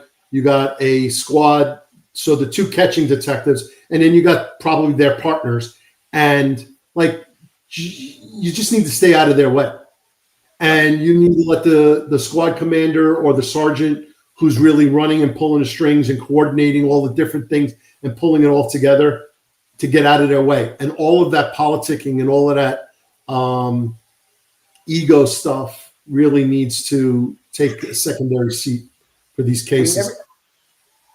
Everybody had a role. Everybody knew what to do. Like we had even major case there. Buddy Murnane was, his major case team was in there. They were doing a lot of the background searching and stuff like that, phones and dumps and locations. I mean, we had a lot of good people involved in the case. But because of this ComStat, her being out of state, it put more pressure on the upper echelon to make us try to scoop him up as fast as we could, where we could have waited a little bit longer and got a little bit more evidence once we had him ID'd. Yeah. So you just mentioned Buddy Murnane. I know Pete. I saw a smile on Pete, and then we got Terry, his brother, in the chat. So, give the shout out. One of the best out there ever. Yep, legend. Terry was the best. I worked the crime family cases with Terry when we were doing that RICO with the weed and seed, which we went over. We skipped over that because of time consuming. But Terry was the best. I mean, these were all my mentors growing up, in the squad. These guys led me to the water, and I just drank it. Pete, Buddy Murnane, you want to serve it up a little bit? Rest in peace. Another great guy, Jimmy, that you said way too many too soon. So, Pete, I know you worked with Buddy. In the world of the New York City Housing Authority Police Department, Buddy Murnane was God. He walked on water. He was a phenomenal detective lieutenant. The other thing, man, is that even though he had that huge name, like everybody knew who he was, and then he walked on water, there was a guy who would never ever hesitate to help a young detective. Or I was a white shield in the squad, man, because at the housing we didn't have narcotics back in the days when I was in the squad. You went from anti-crime into white shield in the bureau for 18 months, then you got your gold shield.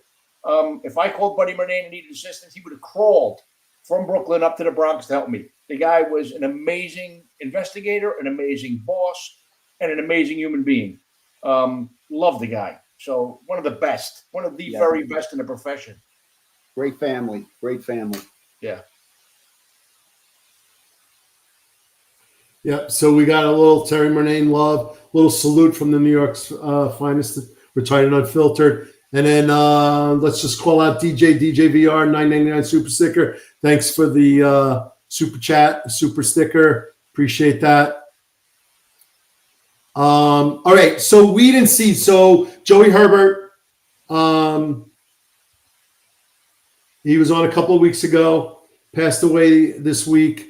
He also talked about weed and seed. Jimmy, what are we talking about? 19 subjects? Talk about weed and seed, and then we'll start dipping into SRO, and then we'll wrap it up. What do you think? 10-4 sounds good. So going back to the weed and seed, about 1997, we had a rash of shootings in the Unity projects, and it was just a revolving door. They locked them up, they were back out on the streets. So like Joe mentioned, that we had just finished another RICO case, Johnny Mullins and a group of FBI guys, and we hooked up with a guy named Billy Bolander, Sergeant Chuck Rabando, and myself and Johnny Mullins. And we started putting a RICO case together. And we ended up locking up 19 individuals from the kingpins right down to their soldiers, and we recovered a total of 30 guns. But Terry was a big part of the very last case. This particular group, they terrorized their community. They took over the first floor apartments of the project that they lived in. So if the cops came, they could run into the project, run into the first apartment, and they would have they'd be secured. We wouldn't be able to get into the apartment. But they decided that one night they were going to rob a bodega right around the corner on Livonia Avenue. And they go in and rob the bodega, kill the owner, and shoot another individual in the bodega who I believe survived. Terry probably will know more about that because Terry actually worked that part of the case. And they wanted to fund their trip to Great Adventure, these guys. That was the purpose for the investigation, for the robbery and the murder, to fund a trip to Great Adventure. We ended up scooping up all the parties. The last two parties who did the murders, they were the last two pieces that we had to get. And we ended up having a hostage situation with one of them where he finally gave up, and Terry talked him out of the apartment building. We put a ladder up to the building, and he climbed out of the building. I believe his name was Psycho or something. They called him Psych. And then the other individual responsible, he got pinched upstate New York somewhere. Terry and Tommy Moore took a ride up there, and they picked him up. And I always remember Tommy saying he wanted to blame. He wants to blame us for locking him up instead of him blaming himself for doing the shooting. Just the thought process of these guys, you can't imagine how what goes through their minds. Upstate New York, let me guess, Binghamton? Terry, you're gonna have to put it out there. Terry was there. Oh, like every shithead from the Bronx that went upstate went to either Binghamton or there was another town, Newburgh, to sell their crack because it was more profitable up there. But whatever, those are Bronx knuckleheads. Maybe not Brooklyn. But the funny thing about, not funny, but the interesting thing about the case, the USA attorney on the case, take a guess who it was. Jack Smith. Jack Smith. Well, let me tell you what, folks, I know everybody's really pissed off at Jack Smith, but I did not work the investigation. I will not take credit for the investigation. I got pulled into it to help with them with jury selection, believe it or not. Jack Smith was the prosecutor in the murder of Detectives Nemrin and Andrews. He got the death penalty for those MFers. So I don't agree with what he did in his recent past, but he's done some good things in his lifetime as well. He really did. He really did do some good things. He was really into violent crime and into the RICO statutes. He loved prosecuting these cases, but I guess money talks and people walk. I mean, what can I tell you? Yes, and politics pulls even good people into bad directions at some point in their life. But no, like I said, it was weird. Why would you bring me in to help with jury selection? But they did, because they did a lot of voir dire on the RICOs. I worked in SDNY, and I actually liked it. And somehow word got to them, and they needed some idiot to go sit at the table and help them pick jurors. So that was my entire role in the murder of Nemrin and Andrews, was jury selection. The case was worked by some very talented ATF agents and FIU folks and detectives from Staten Island, but I was stuck at the jury table helping with, rather at the government's table at the trial, helping pick jurors. So, but yeah, a little trivia for you. Yeah. So check this out, guys. We are almost at 500 live viewers tonight, so thank you for that. I really appreciate that. It is the Tavern, so episode 15. I've only done this once before. I'm going to do it a second time. I'll let you guys talk. I'm going to take a bio break, talks amongst yourselves, and it is the Tavern, so that's the way it is. And when you're an old geezer, you know, these things happen. So, palmetto, it'll help with the prostate enlargement. It'll be fine. Yeah. Can't do it, man. Can't do it. You know, Right. But it's authentic. And Mike D, red forehead, small bladder. It's what it is. Going to powder his head. Don't let him bullshit you. Go powder your head, Tommy. I got to talk to Jimmy behind your back. It's a bar. So Pete, I'll share another murder I had before Tommy comes back. Before you go there, what company were you in the academy? 8717. I was in 8704. So we ran laps together in that gym. 32 laps in one direction, or was it 16 in one? And you had to turn around like idiots and then run 16 in the other direction. Yeah, we went through that together. But no, I'd love to hear the story about the other murder while Tommy's powdering his head. Yeah, I figured I'd say that because I know he wants to hear about the SRO stuff. So, I ended up catching a murder in October 3rd of 1996. It was a murder for hire. I had this woman who was out of town, and her name was Deborah. She had so many names. Deborah Evans, Deborah Myers, Deborah Green. She had so many aliases. It was unbelievable. And she had orchestrated this murder with her ex-husband, who was a career criminal by the name of Eric Evans. They got some burner phones, and she leaves town. She's married to a new guy now that she met in Jamaica who helped her do some schooling, and she brings him back to America. And he lands a job with Quest Diagnostics as a biochemist. He meets a woman at the job that now he wants to divorce. He wants to divorce Deborah. Deborah is like, no, this is not happening because this guy had money. You know, the money was rolling in, and he had a nice life insurance policy. So she reaches out to her ex, and they orchestrate this murder using burner phones.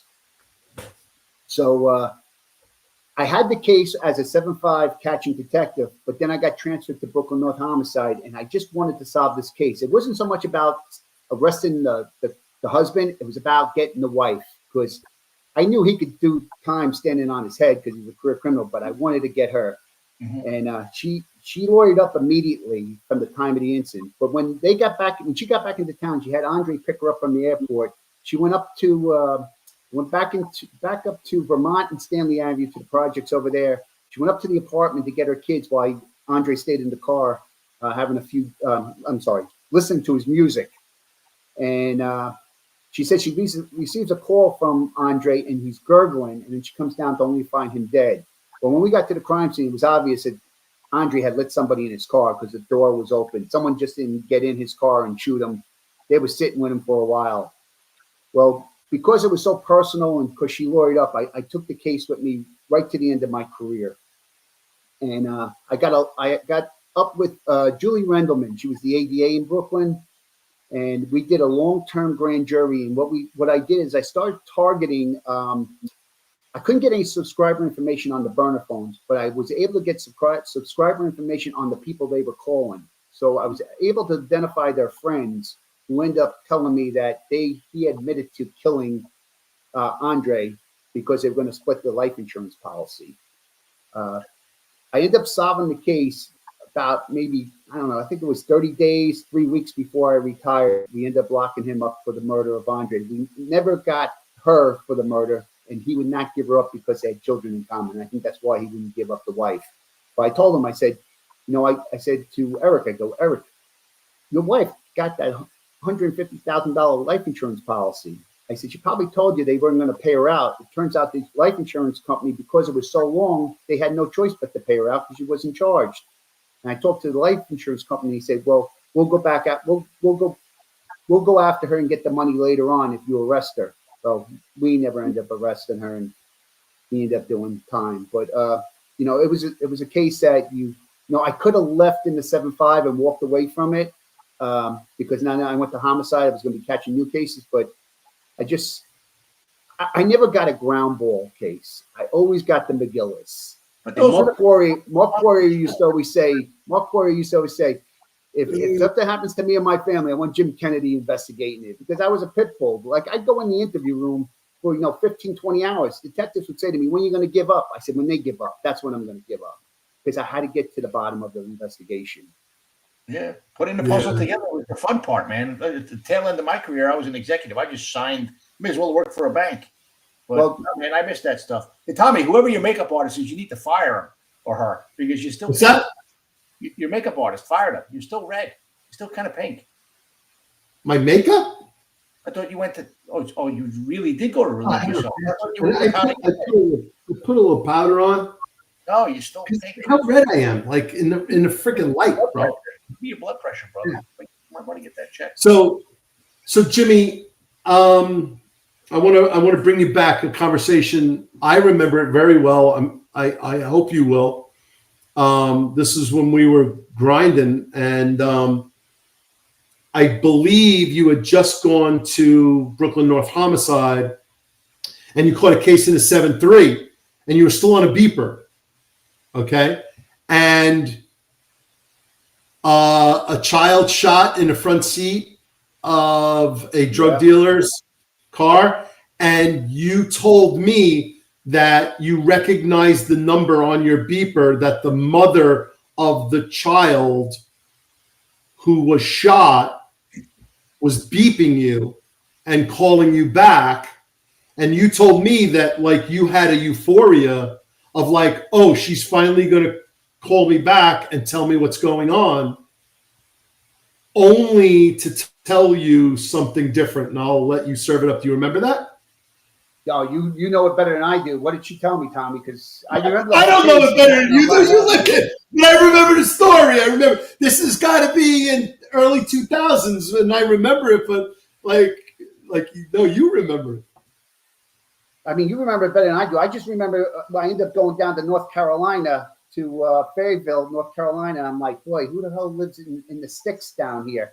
And I had a witness down there, but witness wasn't able to ID the shooter. She just was able to say she was familiar with the family and familiar with the mother. But what did I tell you about the mother with the beeper? Because it's a long time, Tommy. It's nearly 20 years or over. So the way I remember it was she told you, we're done, we're good, we're taking care of this. So, yes, she did tell me that. Yes, she said they were going to handle it themselves. They knew what. Yeah. So, like, think about, and for the audience, like, you have people who so having been retired for almost 20 years now and working in public safety technology, facial recognition, LPR, data sharing, data information, all sorts of stuff like that. Sorry, Jim, no MISD for me, but I did transcend into tech. Nothing is ever going to replace the detective being able to do an interview or an interrogation and extract information that person is reluctant to tell you. That's never going to change. I don't care how much technology, how much facial rec, LPR, fingerprints, DNA, NIBIN hits, ballistic evidence. We're going to have a ballistic expert come on soon and to talk about that. We'll do some other technology conversations for sure to help facilitate the investigative process, but nothing will ever replace the ability of a seasoned detective to know how to interview and interrogate people to extract information that they're reluctant to tell you. That being said, when you receive that phone call that someone's going to talk to you and you think they're going to talk to you and then they don't, like you got this really, really high and this super, super low. And they try to steer you in the wrong direction. There was someone once said, the hardest case to solve is a homicide because your best witness is dead. I actually would argue it's a non-fatal shooting, because in non-fatal shootings, you have a complainant who was shot, who is your best witness, and they're steering you in the wrong direction most often. So how much harder is that to work? And then Jimmy Kennedy, Pete Forcelli, you guys, to get Terry Murnanes of the world to get you to say, stop jerking me around. I know you're bullshitting. Let's get back on track and let's talk about the truth. No bullet fairies here. We know who shot you. You know, you weren't shot from 75 yards away. You were shot close range. You've got the stippling. You've got all of these things. And getting them to turn around and come back to you. And so in this case, Jimmy, what I'm talking about is the mom. You're sitting there thinking, and I remember this is 20-something years ago. I remember you telling me, like, mom is like, no, she's going to tell me. And then only to hear her on the other side say, we're done. It's handled in-house. Yeah.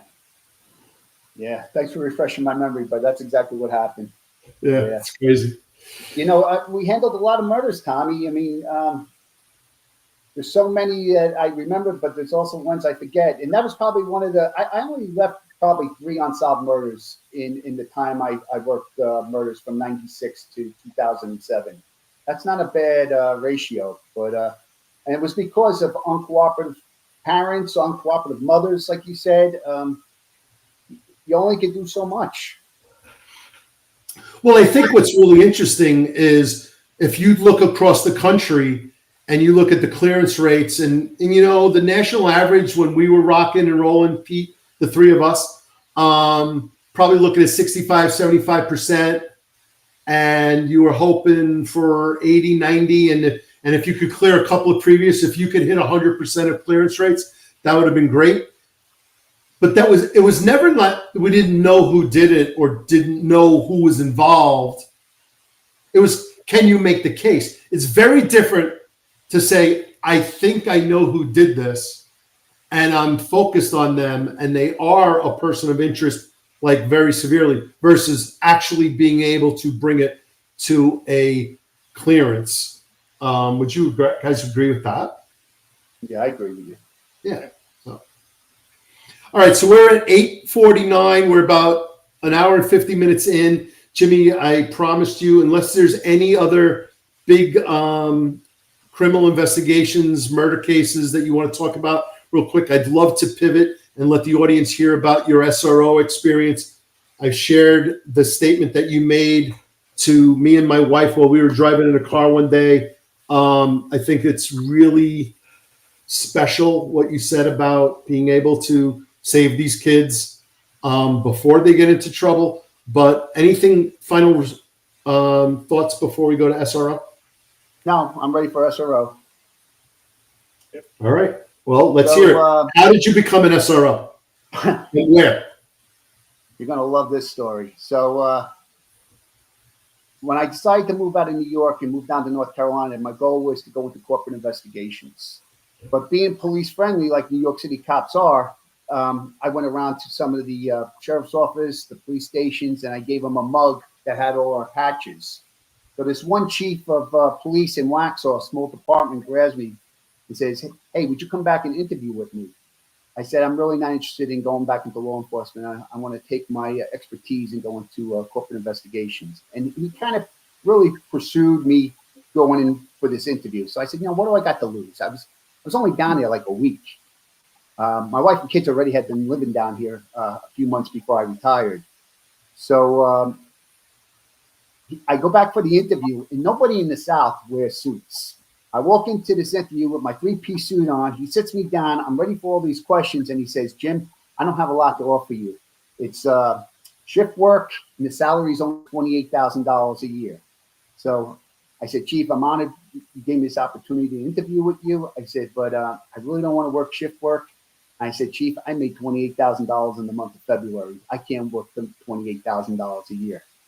So we shook hands. I left, and one of his sergeants, who was from Massachusetts, grabs me, and he says, hey, do you ever think about being an SRO? I said, what's an SRO? I said, he goes, a school resource officer. I said, I said, that's why the cop car sitting outside my kid's school. I said, because in New York, an SRO is a single room occupancy. That's how I knew an SRO. You know, we just had CPOP in the schools back in the day. So I decided to put the application in. He told me it'd be Monday through Friday and summers off because all I was trying to do was supplement my pension, and I wanted to give back time to my family. That was my value.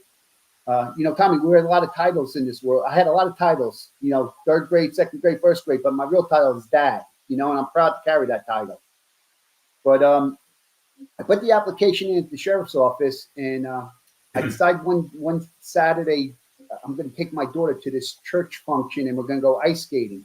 And the associated pastor came over, and he says, "Hey guys, come over and meet each other. That way you can fellowship in church later on." So I shook everybody's hand but this one gentleman, and I ended up walking away. Well, the one gentleman followed behind me, and he says, "Did you say your name was Jim Kennedy?" I said, "Yes, sir." He goes, "Did you just retire from the NYPD?" I go, "Yes, sir." He goes, "I got your application sitting on my desk. I'll call you on Thursday." So I go in, I sit down for the interview. The job posted was not just for a deputy sheriff, it was deputy sheriff school resource officer. But they were trying to get me to go into a car and push a car. And I said, I have no interest in doing shift work, pushing a car. I said, I'm here for that SRO position. Turns out they end up hiring me for the SRO position. I ended up being an SRO for 16 and a half years before I retired. But they put me in this middle school. It was one of my kids' middle schools, Weddington Middle School. And I walk in, and the principal says to me, she's about 4'11", tiny little woman. Her name was Jan Hollis. She says, "Deputy Kennedy, I'm really happy to see you here." She goes, "But I have 1,400 students. How are you going to handle them?" I said, "No worries. I just managed 8 million for the last 20 years. I can handle 1,400. Long of the short of it, the sheriff grabs me. They're building a brand new school because this area that I live in is the crossroads of Union County. Everybody from New Jersey, California, Texas, they've all moved into this area.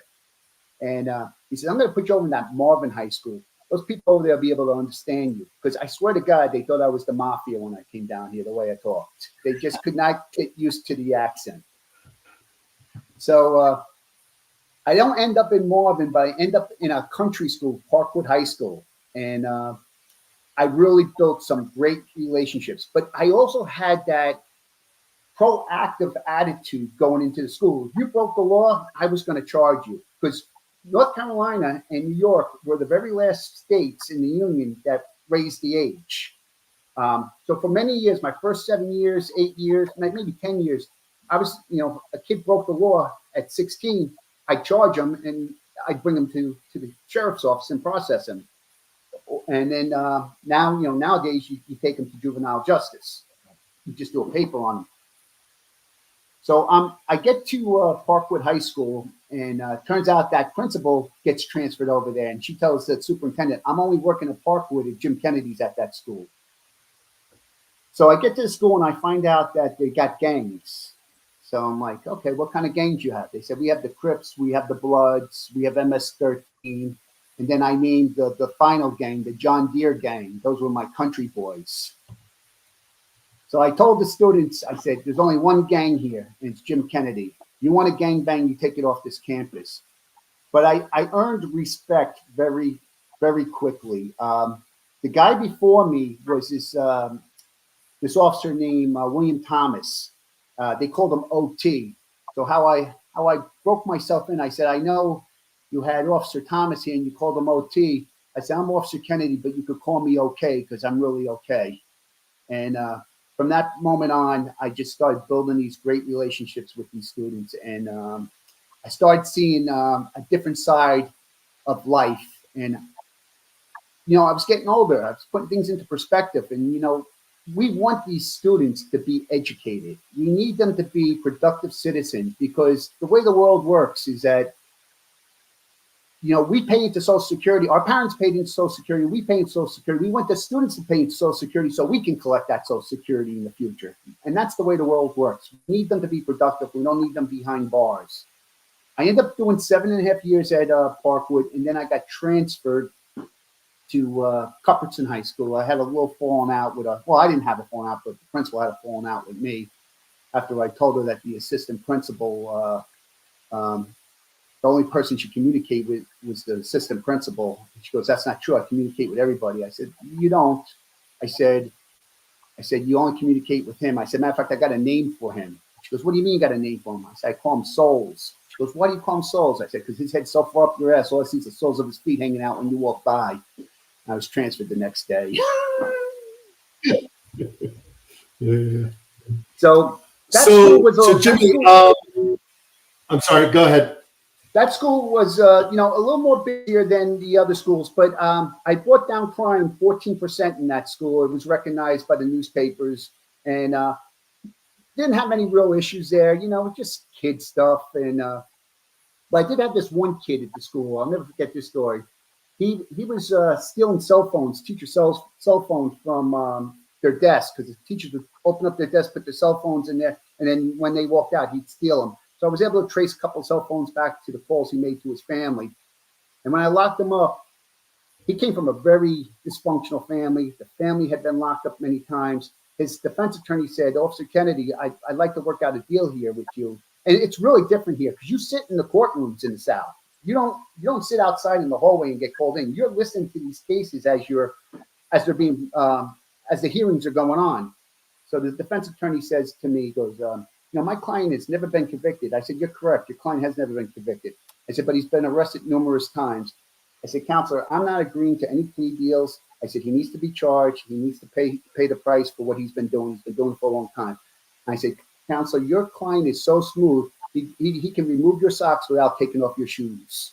And he goes, I need more time to prepare. So end up charging that kid. I got the grand larceny. I got possession of stolen property out of him. But that was like the biggest thing I had over at Parkwood High School. I might have had a gun on campus one day, but it was in somebody's car. Then I go over to Cuthbertson High School, different climate. But I end up having a rash of larcenies from the locker room. Well, there's no cameras in the locker room, but we had a coach's office. So I decided I was going to do a stakeout. Now, the first thing I did is I went back to the data manager and I said to her, hey, do we have any new enrollees? She said, yeah, we have 2 new enrollees. I said, where are their classes in the morning? She tells me where they are. So now I have an idea who I'm looking for. The student went into the locker room, but he never stole anything the second time around. So I was eager to grab this particular individual. So I grabbed the 3 students who were victimized the first time. I said, hey guys, listen, I can catch this guy.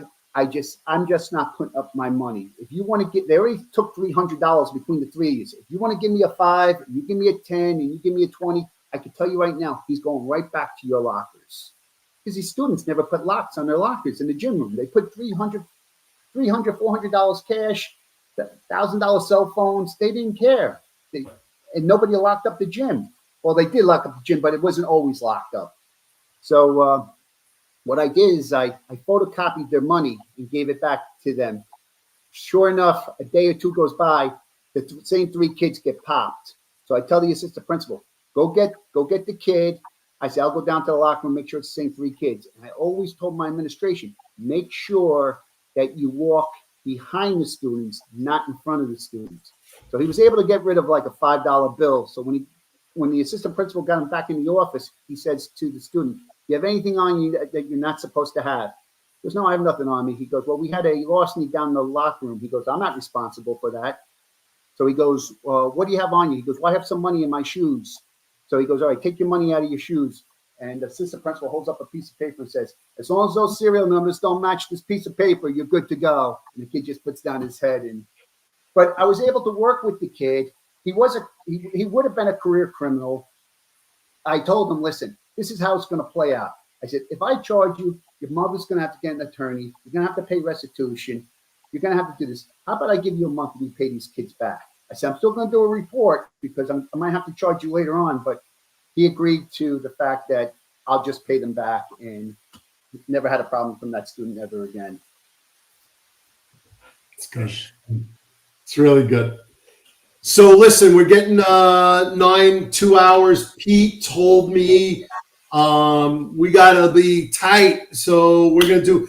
I want to do one of the. I think it was Union County who allowed you to talk and said we have an SRO who was a 9/11 responder. So we'll do that video, and then we'll circle back and we'll start wrapping up. Does that sound good for you guys? Ten-4. nearly 3,000 lives lost on September 11th, 2001. It's a day that shocked the nation. Terrorists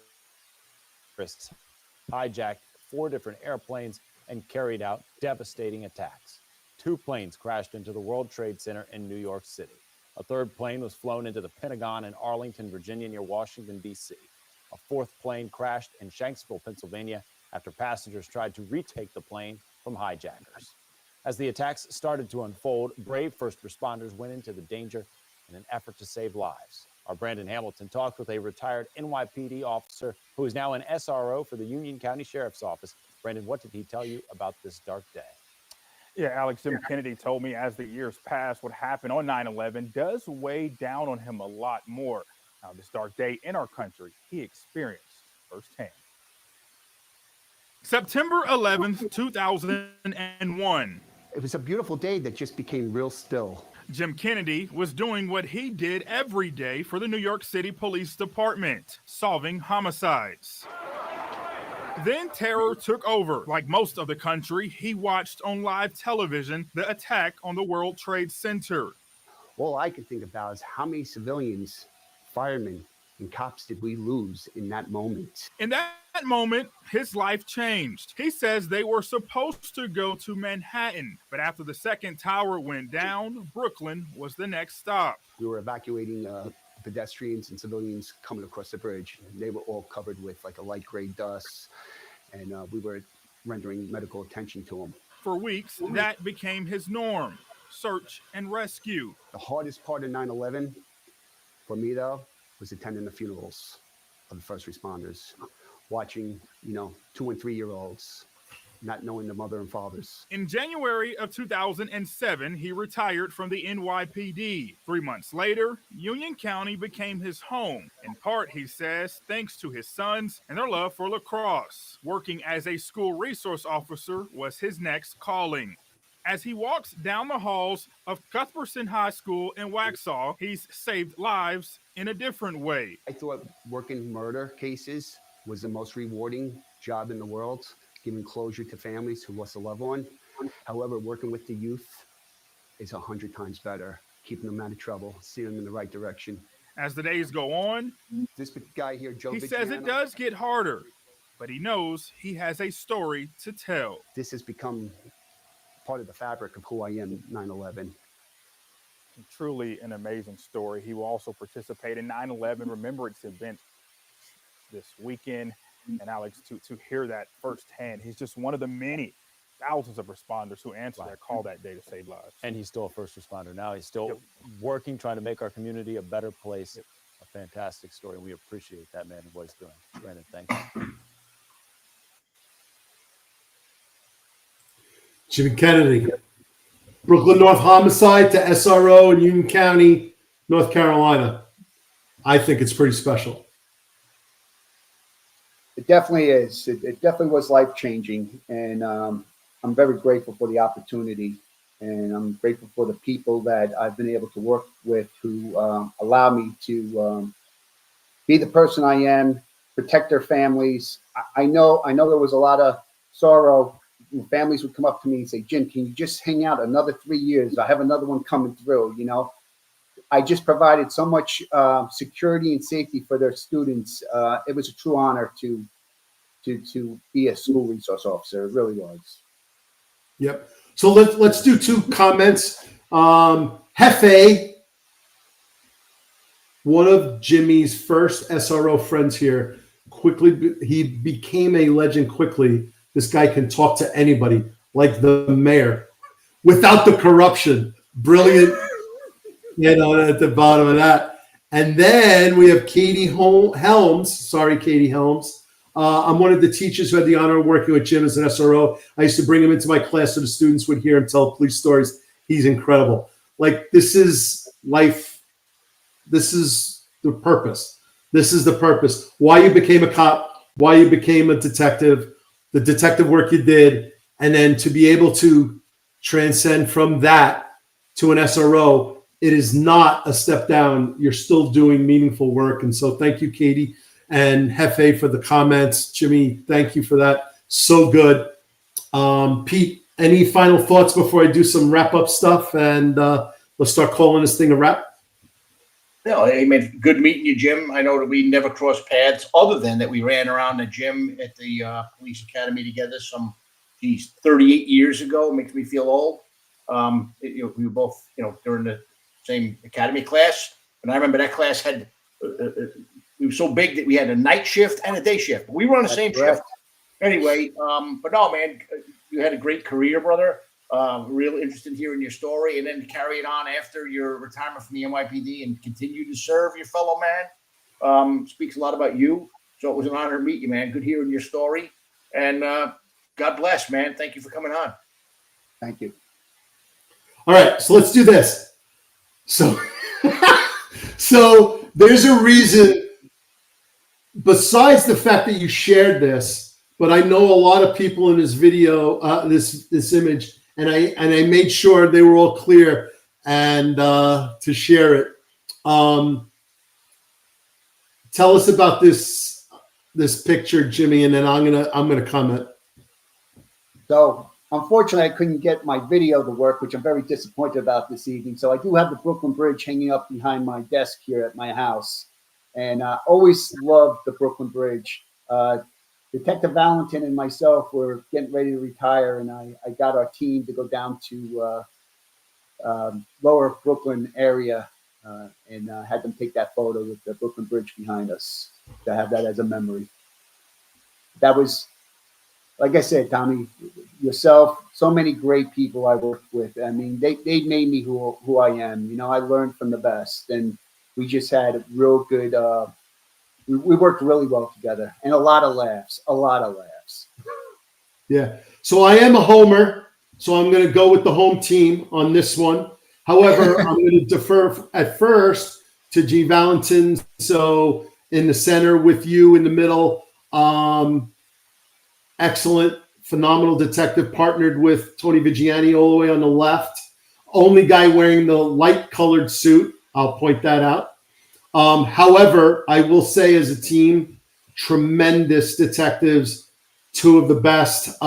They worked on the Brooklyn Strangler, Vinnie Johnson, a couple of cases in the 7-9, couple in the 9-0. Jeannie was instrumental in that case as well. George Farback on the second from the left.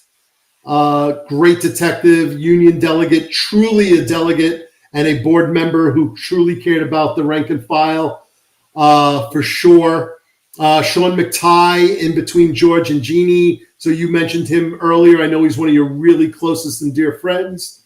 Then skip over to Jeannie, Jimmy in the middle, and then Matty Collins. We called him the doctor because on his turnarounds he wore scrubs. So we called him the doctor. Chris Gandol, second from the right. Detective first grade, retired. And by the way, I think, did Sean get first grade? He did. He got out of joint terrorist. I think everyone in this picture, except for the gentleman all the way on the right is Seamus McHugh, who was a lieutenant CDS, commander of detective squad. So, and then everyone else is a first grade detective at this point. That's like murderer's row for the 27 Yankees guys, by the way. These people, there's a lot of people in this picture that I still talk to on a daily basis today. They are the heart and soul of being an NYPD detective. And if I were to die at the hands of another human being, this is the team right here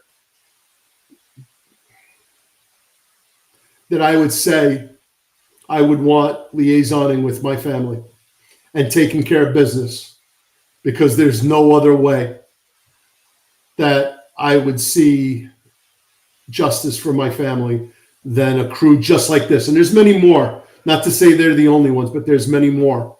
But this is about as good as it gets. And thank you for that, guys. Thank you. It was a privilege to work and watch you guys do, guys and gals, to do the work that you guys did. And Jimmy, transitioning from this kind of work to SRO work shows your true commitment to the community.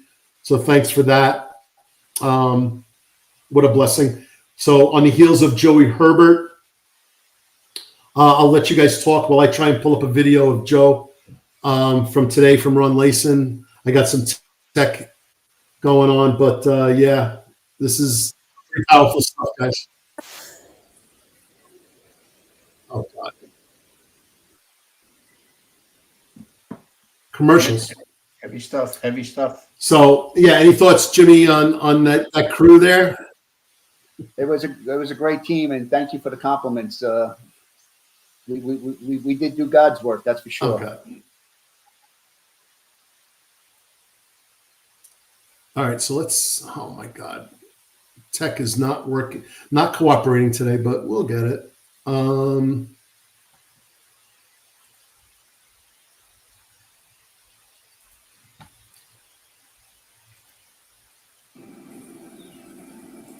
right, let's do this. Let's do a share screen.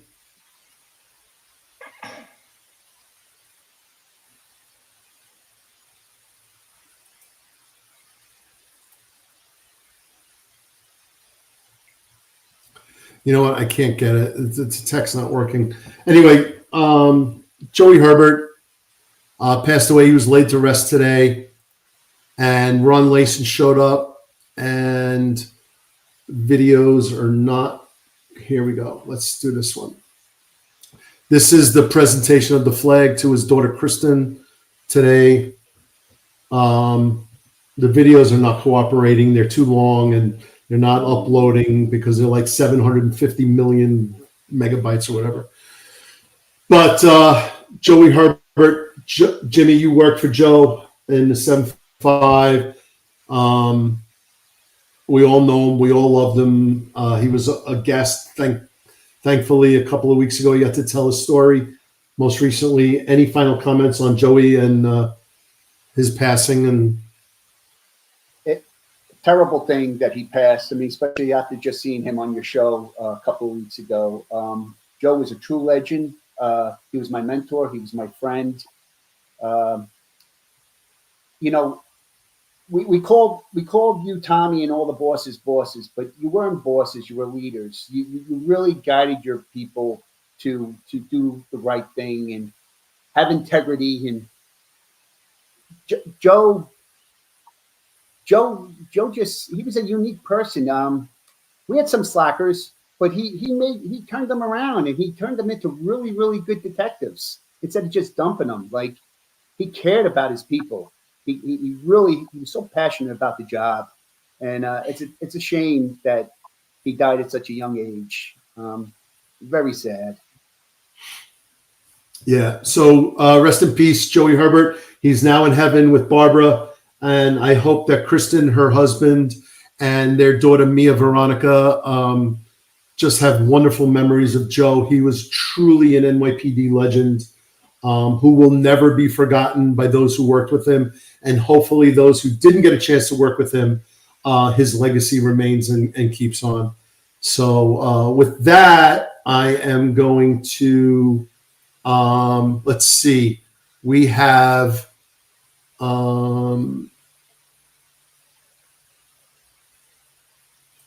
let's see. We have, let's pull it up. The Executive Perspective coming up tomorrow at 5:05 p.m. Chicago Police on Thin Ice. They will dig deep into the stuff that we touched on early, Pete, regarding responding to federal officers and bringing up whether it be civilians or federal law enforcement officers. You respond, you preserve and protect, period, no matter who it is. It's outrageous and unacceptable that any local law enforcement or any law enforcement agency or officer does not respond to that. So we'll see Ron and Rob tomorrow at 5:05, Chicago Police on Thin Ice. And then this is going to be really good. I can't wait to do this one.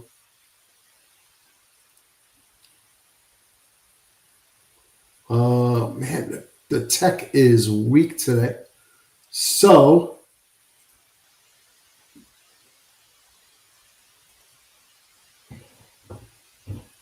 Eric, John, and Marlon tomorrow morning at 8:05, retired Deputy Chief Mike Marino. I'm sorry, Mike, but you could have put your hat on straight on this picture. I don't know what's going on there.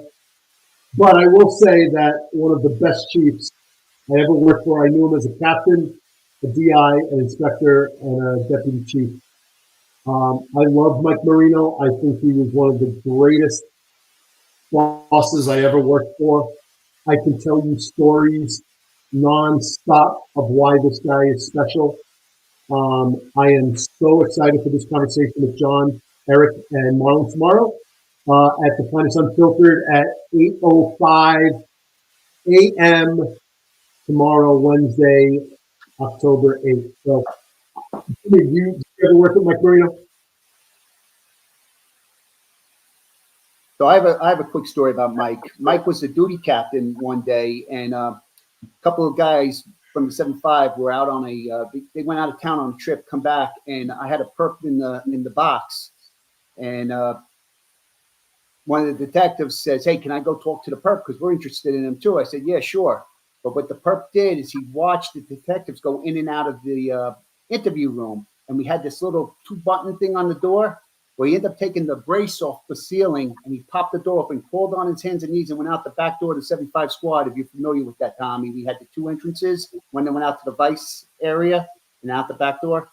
Well, instead of writing me up, he let me go out there and find the perp. I found the perp in less than 8 hours. And instead of writing me up and giving me a command discipline, Mike wrote up a letter saying how good of a job I did in apprehending the perpetrator in less than 24 hours. And I'll never forget it. So you're saying you could have gotten a CD or a letter, and you got the letter. I got the letter.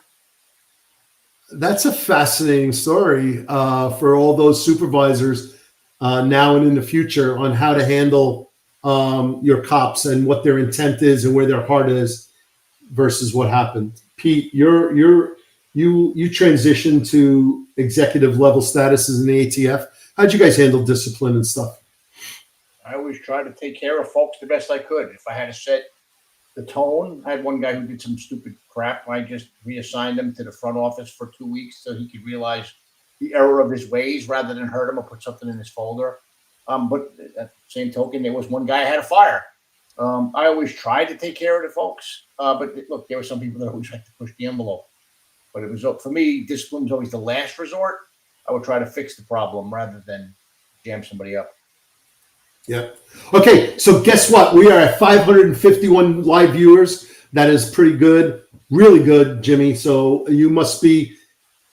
We probably would have took a decline if your face. So you know. Thank God you only called in, and so we kept it over 500. Probably would have dipped down to 400, 300. But all kidding aside, thanks, Jimmy. I'm sorry the tech didn't work out. Maybe we'll have you come back on so all the people can see who you are. But I think we got a good representation in the Union Canada video. Thanks for everyone for showing up. I'm going to do some house cleaning and wrap up now. So any final thoughts? Go around, Pete and Jimmy.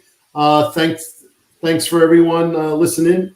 Pete, go, and then we'll go to Jimmy and then we'll go. Thanks for coming on, Jimmy. Enjoy the Carolinas, brother. I'm stuck in the D.C. area with high taxes and all the crime and nonsense. So enjoy North Carolina, brother. I'm envious. Thank you very much. Hey, listen, a pleasure. The show's been great. I've been following it since it started. It was an honor to be on it today. And just, stay healthy, guys. That's the most important thing. If we don't have our health, we have nothing. Yeah, health is wealth. Yeah, no, for sure. Really appreciate that, Pete. Wellness, always advocating for mental and physical wellness. So, Pete, I'm going to let you say your line on the mental health because we did have a member of the service commit suicide this week again, unfortunately. So, Pete, please let everyone know. It is okay to not be okay, but it is definitely not okay to not do something about it. If you're suffering, talk to somebody, clergy, your friend, family. Don't suffer in silence, man. There's help out there. Don't be in a dark place. Find a light. Yep. All right, Sal Greco show every Tuesday and Thursday, 1:05 p.m. Let's go. Our channel here, The Finest Unfiltered at YouTube. But for us, the Breakout podcast is at Ten-Four Tavern on X. LinkedIn is where Pete and I are most prominent. Peter Forcelli, Tom Joyce, NYPD retired. Ten-Four podcast. We have our own page. Instagram at Ten-Four Tavern and Facebook Ten-Four Tavern. And that's it. So we are going to call it. We did Eric and Marlon and John tomorrow. We did the executive perspective for tomorrow as well. So with that, I am going to sign out. Jimmy, Pete, stay on for a post-show wrap-up in the green room. All right. Stay safe, everybody. Be good. God bless.